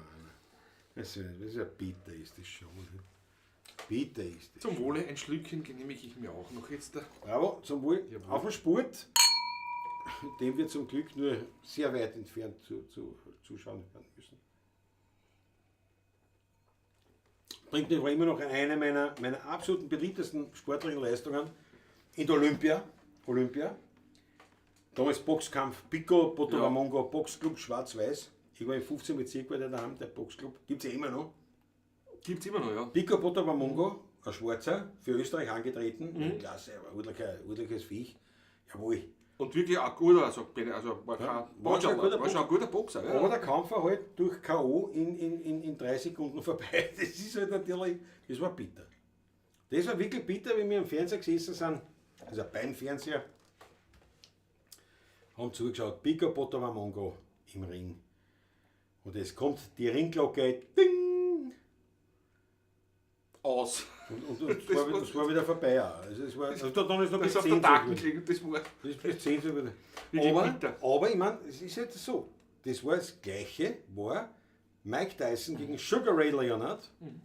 War der einzige Boxkampf, für den ich damals aufgestanden bin in der Früh. Bin ich um 4 in der Früh aufgestanden, weil der Boxkampf angesagt war. Ja, die Übertragung hat angefangen. Schon Da lange war her, aber schon 1,5 lange her, Stunden. sehr lange her. Lang, da war der Schüler noch. Ja. Und da war aber 1,5 Stunden oder noch länger, es war zwar die Übertragung, aber da waren irgendwelche andere Kämpfe. Kämpfe, so ja. Vorkämpfe. Vorkämpfe und Na Dings, bitte, ja, in der ja, Iber angefressen. Man dachte, der Kampf selber dann 2 Stunden später, um 6 oder so. Man dachte, na gut, da hätte ich jetzt aber 2 Stunden schlafen können. Und da war ja das Gleiche. Mike Tyson, war Sugar klar. Ray Leonard, es kommt die Glocke, Mike Tyson schreitet raschen Schrittes auf seinen Gegner zu, gibt dann 3 Schläge und K.O. Ich habe 3 Watschen gegeben quasi und das war's. Ja, das war. Und selbst die Moderatoren haben nicht gewusst, was Ich sagen wusste sollen. nicht, Nach dem ja. Motto, jetzt hat es extra aufgestanden. Wegen den 20 Sekunden. Ja. Was wollte ich gerade an Schmatte senden? Leider ging der Superchat nicht. Na, was ist da? Was ist da los? Was ist da los? Schau, der Franz, eben gerade wollte ich diesen Titel vorschlagen. Tu nicht wahr. Ja. Aber ja. Auf jeden Fall, ja, das sind so meine Sportkenntnisse. Na, Pico Botoramongo. Das war ein Klassiker. Boxhochschatz, Ja, zumal Boxhochschatz, weiß ich, da haben wir ein paar Leute kennt, die auch dort trainiert. Das war, oder ist noch immer wahrscheinlich ein relativ, großer Club ist das nicht, aber es waren ein paar damals in meiner Schule, ich sage jetzt einmal, in dieser Richtung, in Ottring, waren einige, die im Boxclub Schwarz-Weiß damals im, Boxen ich glaube, ja, im ja. 15. Bezirk. Im 15. war die der dort ja, geboxt haben. ist eh noch immer im Ich finde das 15. noch immer dort, Ja, ja. Ich war nicht dort, aber der war bekannt. Ich habe gesagt, das war unter Pico Potomamo. Ich habe gesagt, das war nicht. Haben gesagt, das ist einer von uns. Nicht? Haben wir nie kennt, nie gesehen. Wir waren selber nie in dem Boxclub, aber wir waren natürlich koscher, das ist ganz klar. Das ist einer von uns, der Pico Potomamo. Ja, und da ist eine und zack und 3. Ja. Eine bittere Niederlage. Bitter. So ist es wirklich bitter. Das war bitter. Das war bitter. Und der, das war auch ein guter Boxer. Aber es war halt, dieser Kampf, das Olympia, das hat er nicht sein sollen. Zack. Wir gingen auf die Bühne beim Jana Und kriegen nicht die Koscher. und mir fällt schon das erste Lied nicht der Anfang. Nicht? Also das ist auch dann eine Niederlage. Zum Ja. Beispiel, weißt du? Naja, ich sag das da, ich glaube in solchen Situationen, Okay. auch wenn man was verspüren oder was, das war wurscht. Aber wobei das da fällt- was- wenn's Blöde mal- sind im Live-Fernsehen. Live-Fernsehen und ist- sowas. Du hast einmal die Chance, du bist live im Fernsehen zum Beispiel Und spielst dann Blödsinn. spielst dann Ja. Blödsinn. Ist auch- und verspürst. ist auch schon passiert. Ja. Nicht uns, aber auch Ja, ja, anderen. klar. Das ist so, ja. Das ist dann auch blöd. Ne? Das kann halt an jedem passieren. Ne? Das ist halt das ist ein Handwerker, der macht, der Genau. macht den Handgriff schon 1000-mal und dann passiert es halt. Ja. Ne? Und dann so ist man halt, habe ich einen Fehler gemacht oder ist mir was passiert, was man halt nicht, das kommt halt vor. Ne? Aber im Sport wirst du halt natürlich sehr gestraft dafür. Ne? Bei den Schauspielern, was da für Geschichten gibt, also so Theater vor allem. Fernsehen ist ja wurscht, nicht? Das ist Viele. Aber im Ich höre auch Theater privater sowas da, Natur ja, schon ja. gehört, jetzt im Laufe der letzten 30 Jahre. Ich auch erlebt, weil ich Erlebt habe ja auch, gespielt auch nicht, also halt amateurhaft, aber wurde mir ja nahegelegt eine Schauspielerkarriere. Ja, klar. Das hilft nicht. Da habe ich gesagt, da bin ich deppert. Was soll ich spielen? Was sollten spielen? Nicht? Außerdem, da gibt es so viel. Weißt, Kontragitarristen gibt es nicht so viel. Ja. Nein, ich sag dir was, nein, Schauspieler war ich sicher gut, aber nur, glaub ich auch. nur mich interessiert das Theater nicht. Also warum soll ich- Das ist ein Unterschied natürlich. Ja, Ja, das ist was warum anderes. soll Ja. Theaterschauspieler, also weil mit was anderem, warum soll ich Schauspieler werden, wenn mich Theater gar nicht interessiert? Also auch die Stücke. Ne? Das ist gut, ich bin da kein Banause oder was, aber Nein, ist er aber überhaupt, mich da ist er interessiert überhaupt das nicht. nicht. nämlich. Ja, ja. Mich interessiert es Nein. nicht ausreichend, dass ich da was war. Und dann und stell dir vor, jetzt bist du, jetzt musst du nehmen eine Rolle, was kommt, weil du hast ja kein Geld. Ne? Und dann spielst du in so einen modernen Scheiß. Also Entschuldigung, nein. Vielleicht nur im Ensemble oder was dann auch, oder nur so als kleine Rolle. Also, puh, Nein, das haben wir gedacht, nein. verstehe Viel das. Hocken für nichts. Da wäre lieber Quereinsteiger. Da wäre ich berühmt mit den 16er Buben. Ja, und dann ein Quereinstieg. Und dann Quereinstieg, weiß ich nicht, als Tatort-Kommissar. Oder leibender Kommissar. Oder so als Landarzt oder so, nicht? Also, Nein, das war der nicht. Landarzt. Aber was ein Landarzt. Vorher, warte, das war's was. Vorher war, ja. Vorher war schon was. Der Killer, ich war der Killer. Der Bösewicht. Ich war eigentlich ein guter Bösewicht, glaube ich. Ich glaube, ich war ein guter Bösewicht. Was dahinter vor. Einer, was nicht sagt, was du denkst, eigentlich ist er ganz sympathisch. Aber das ist wirklich ein Bösewicht. Das ist erstaunlich. Auf den war ich nie gekommen. Weißt du, so, das war ich. Oder halt so die klassischen Moser-Rollen. Nicht? Die Ja. Hans-Moser-Rollen. Nicht? Der Grantler, der aber oder Otto Schenk. Nicht? So aber ja, die gibt es ja alle schon. Ja. Na, bald nicht mehr. Naja, nein, man hat diese Aber- ja, das ist. Ja. Das ist halt natürlich. So, was haben wir da? Die Wildcat hatte schon eine Nah-Tyson-Erfahrung. Wird wahrscheinlich Nahtoderfahrung heißen. Druckschlauch mit Schrauber, platzte und voll mehr auf die Backe. Michael Zunker, das glaube ich. Ja, das glaube ich. Druckschlauch, nein, nicht Ehre, ja. Spielt mal die Einsamkeit zu seiner Musik, können wir noch machen. Halbzeit, Herr Wöber heißt selbiger Torschütze. Ah, Wöber, ne, das sagt man. Wenn ich an Skrut-Ruh denke, das hat Potenzial gehabt. Franz eben. Da muss ich mal einen kleinen Schluck reinhauen. Ja, aber das war Nein, schon, das war was. Das war so schon einmalig also, vortragen. mir hat das schon gefallen. Also. So schon einmalig vortragen. Text vom Grazl, nicht? Karl Ferdinand Grazl. ja. Das war. Wann war das? Vor 2 Jahren, glaube ich, gell? Vor 3 Jahren, das ist schon länger Vor her. 3 Jahren. Das ist schon länger her, ja. Schrammeklang-Festival vor 3 Jahren, 2, 3 Jahre. Ja. Das Landei, Wildcat, das ist meine Rolle. Das Land. Und es war recht lustig und da hat es gegeben die Nachtwanderung. Da gab es verschiedene Stationen in der Nacht, das war wirklich dann Wirklich in der Nacht, in der Nacht, eine Mitternacht plus. Und da gab es verschiedene Stationen und das Ganze hat halt einen roten Faden gehabt, nämlich Märchen, glaube ich, war so grundsätzlich der rote Faden, nicht? Märchen und Sagen. So. Der Karl Ferdinand Kratzl hat die Texte geschrieben und diese Station und eine Station wurde uns zugedacht. Da bin ich jetzt auf so einen Steinerhaufen aufgekrallen müssen. Und von einer Lampe angeleuchtet, was insofern einen Nachteil gehabt hat, weil ja natürlich Die ganzen Viecher gekommen sind. Nicht? also Viecher da rumgeflogen sind. Musste also diesen Text lesen. Der Patrick ist unten gesessen, quasi wie ein Berggnom. Berggnom mit Und hat- schwarzer Jacke, schwarzes Ja. Käppi auf. Schaut, dass ich die Texte jetzt noch habe, sonst hätte ich ihn jetzt Ich hab rezitiert. das musikalisch. Ich muss ein bisschen nachdenken, nach was ich wo gemacht habe ungefähr.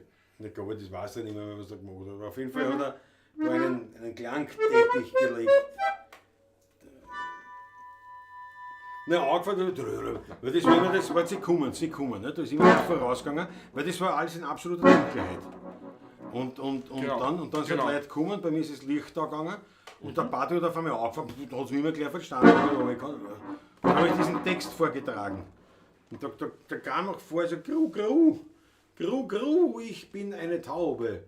Irgend so, ich weiß den Text wirklich nicht mehr. Also nicht einmal, ich weiß auch nicht, um was es gegangen ist, ehrlich gesagt, weil das habe ich nicht so ganz verstanden gehabt. Aber es war sehr erfolgreich. Also die Leute Also wirklich erfolgreich. waren Ja. begeistert von unserem Vortrag.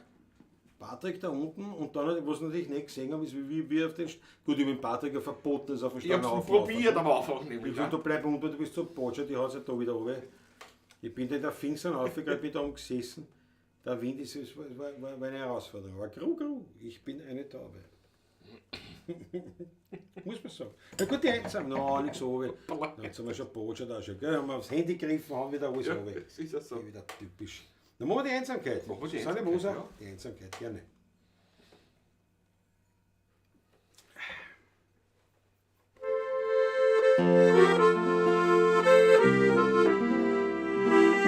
Ich fange nochmal an, entschuldigt. Jetzt haben wir es, ja. Das ist ein Klassiker, ne?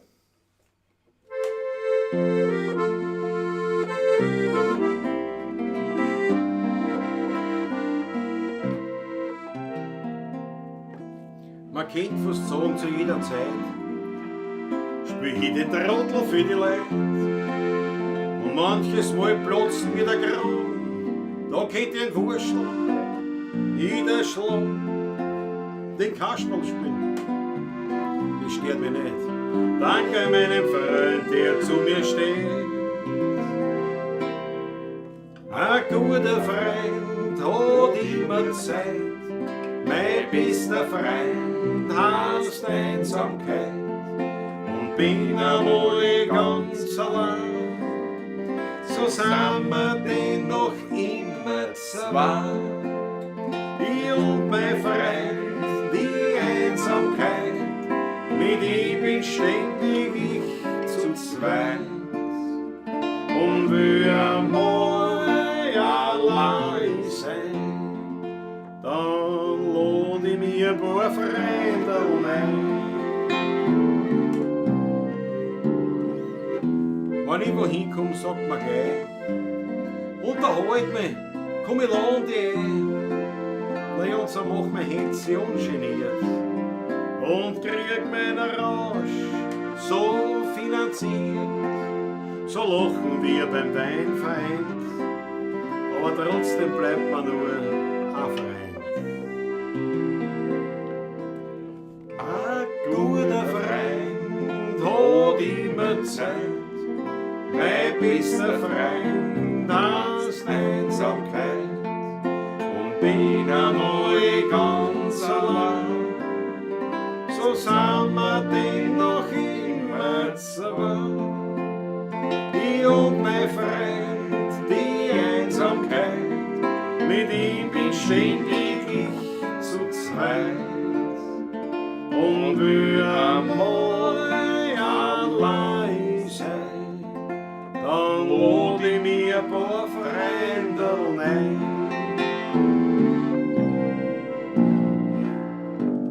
Und hat das Leben das End mir braucht, kein Mensch mehr über mich dann lacht. Ja, so macht die Augen langsam zu. Und geh allein nicht dann Zur Ruhe. Nur einer gibt mir noch Geleit. Es ist mein guter alter Freund, die Einsamkeit.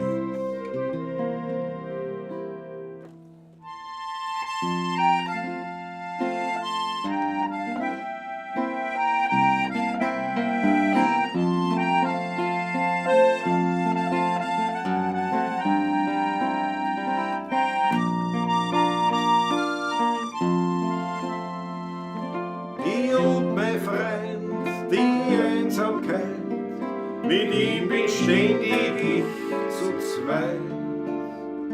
Und wir mal allein sein, dann schlaf ich einfach ganz tief ein.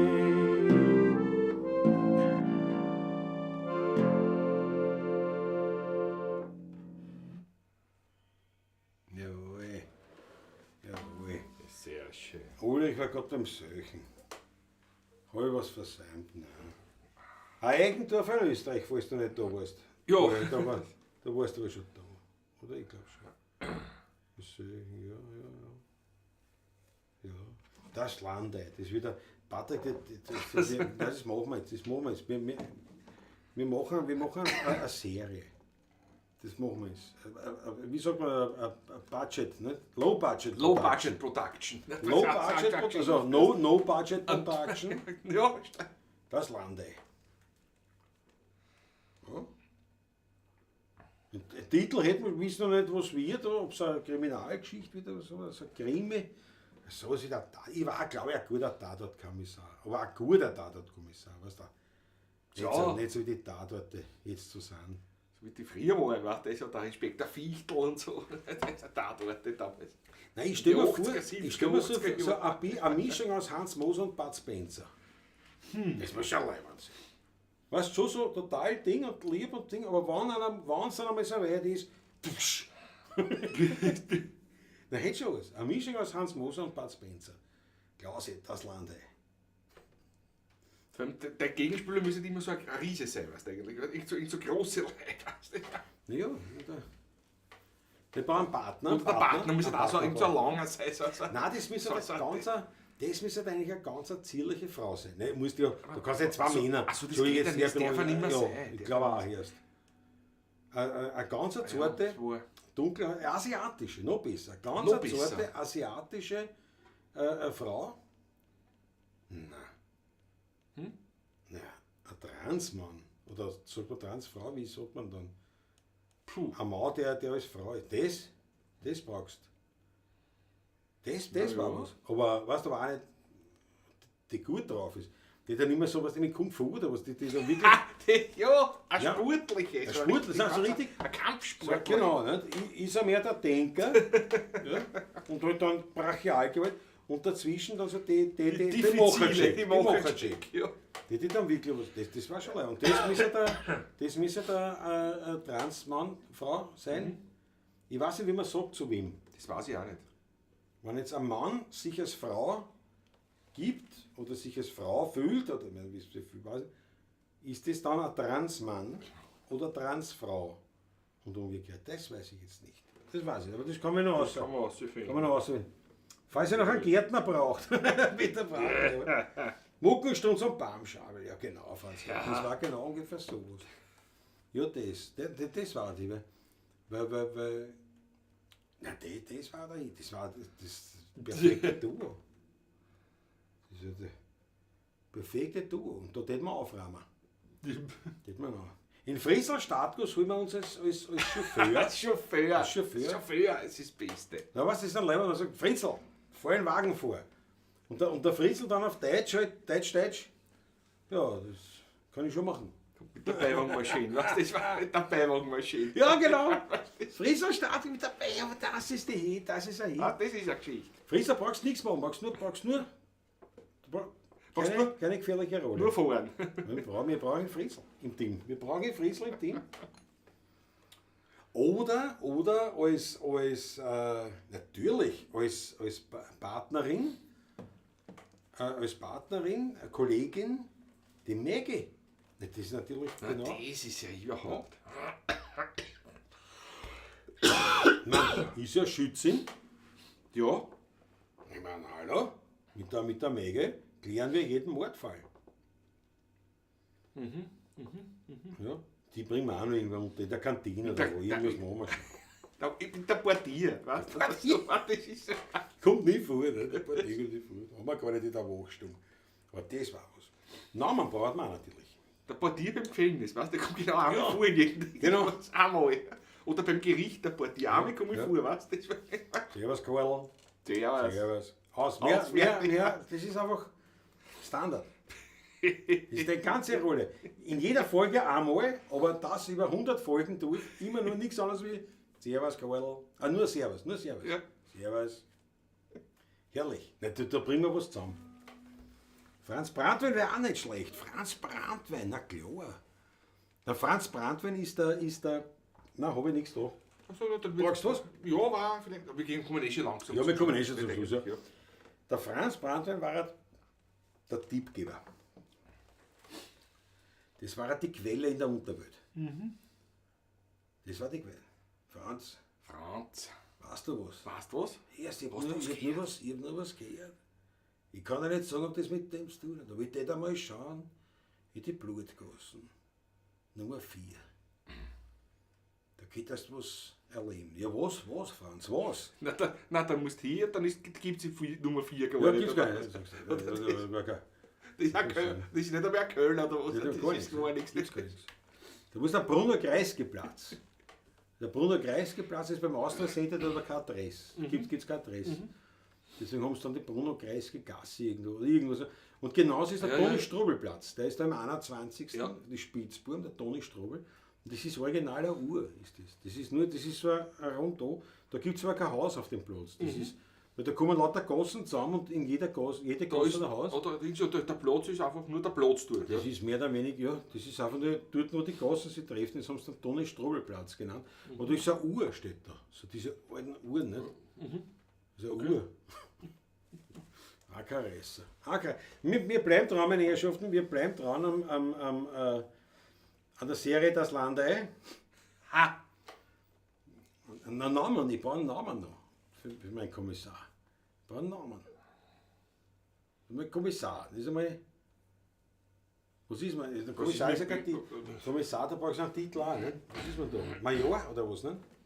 Hauptmann, Major, so irgendwas. So irgendwas, ja. Ich glaube, früher kannst du kein Kommissar sein. Das müssen wir rausbringen. Kottern, was war der Kottern? Major. Major Kottern, ja. Ja. Ja. Major, der Kommissar. Wollen wir schon was eindrehen? So, Kevin? Nein, das passt nicht. Kevin Pospischil. Na ja, hallo? Patrick macht den Kommissar à la Colombo. Das war schon mehr. Die Trenchcoat, gell? Ich weiß nicht, was los ist,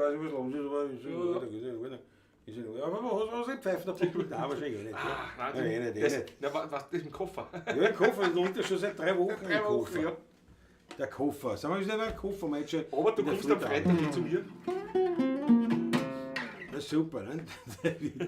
Der ist schon ausgeraucht mittlerweile. Nein. Schon ausgeraucht.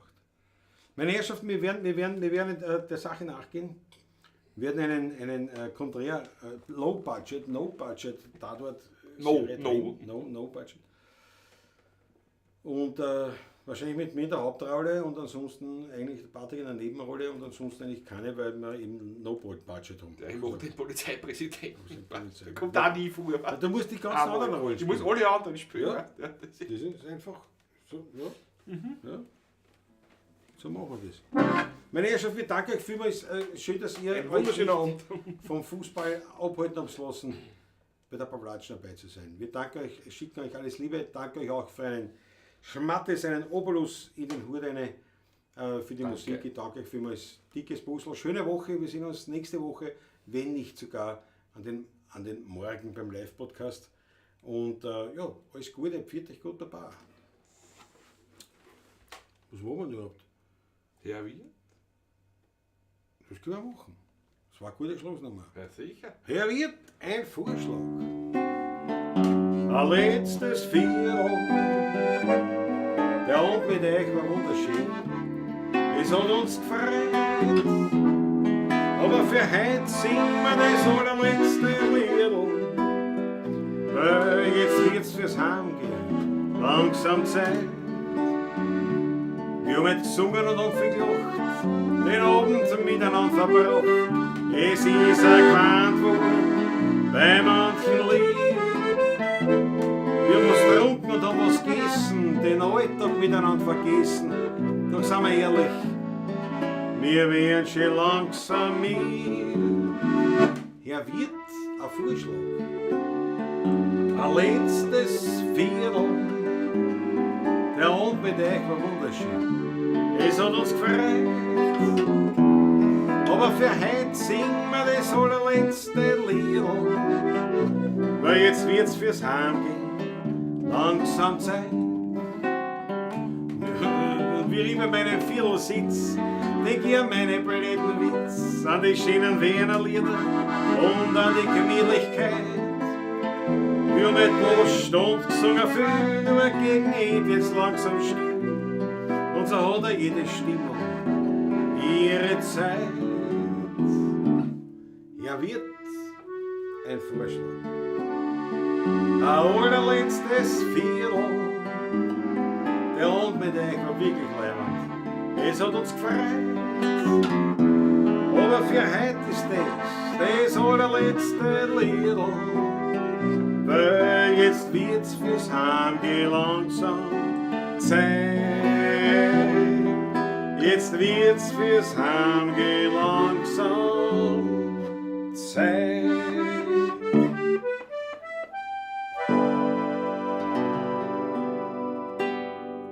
Alles Liebe, meine Lieben, das ist kein so sein. Dankeschön, für dich. Es war wunderbar mit euch, Papaci, bis zum nächsten Mal.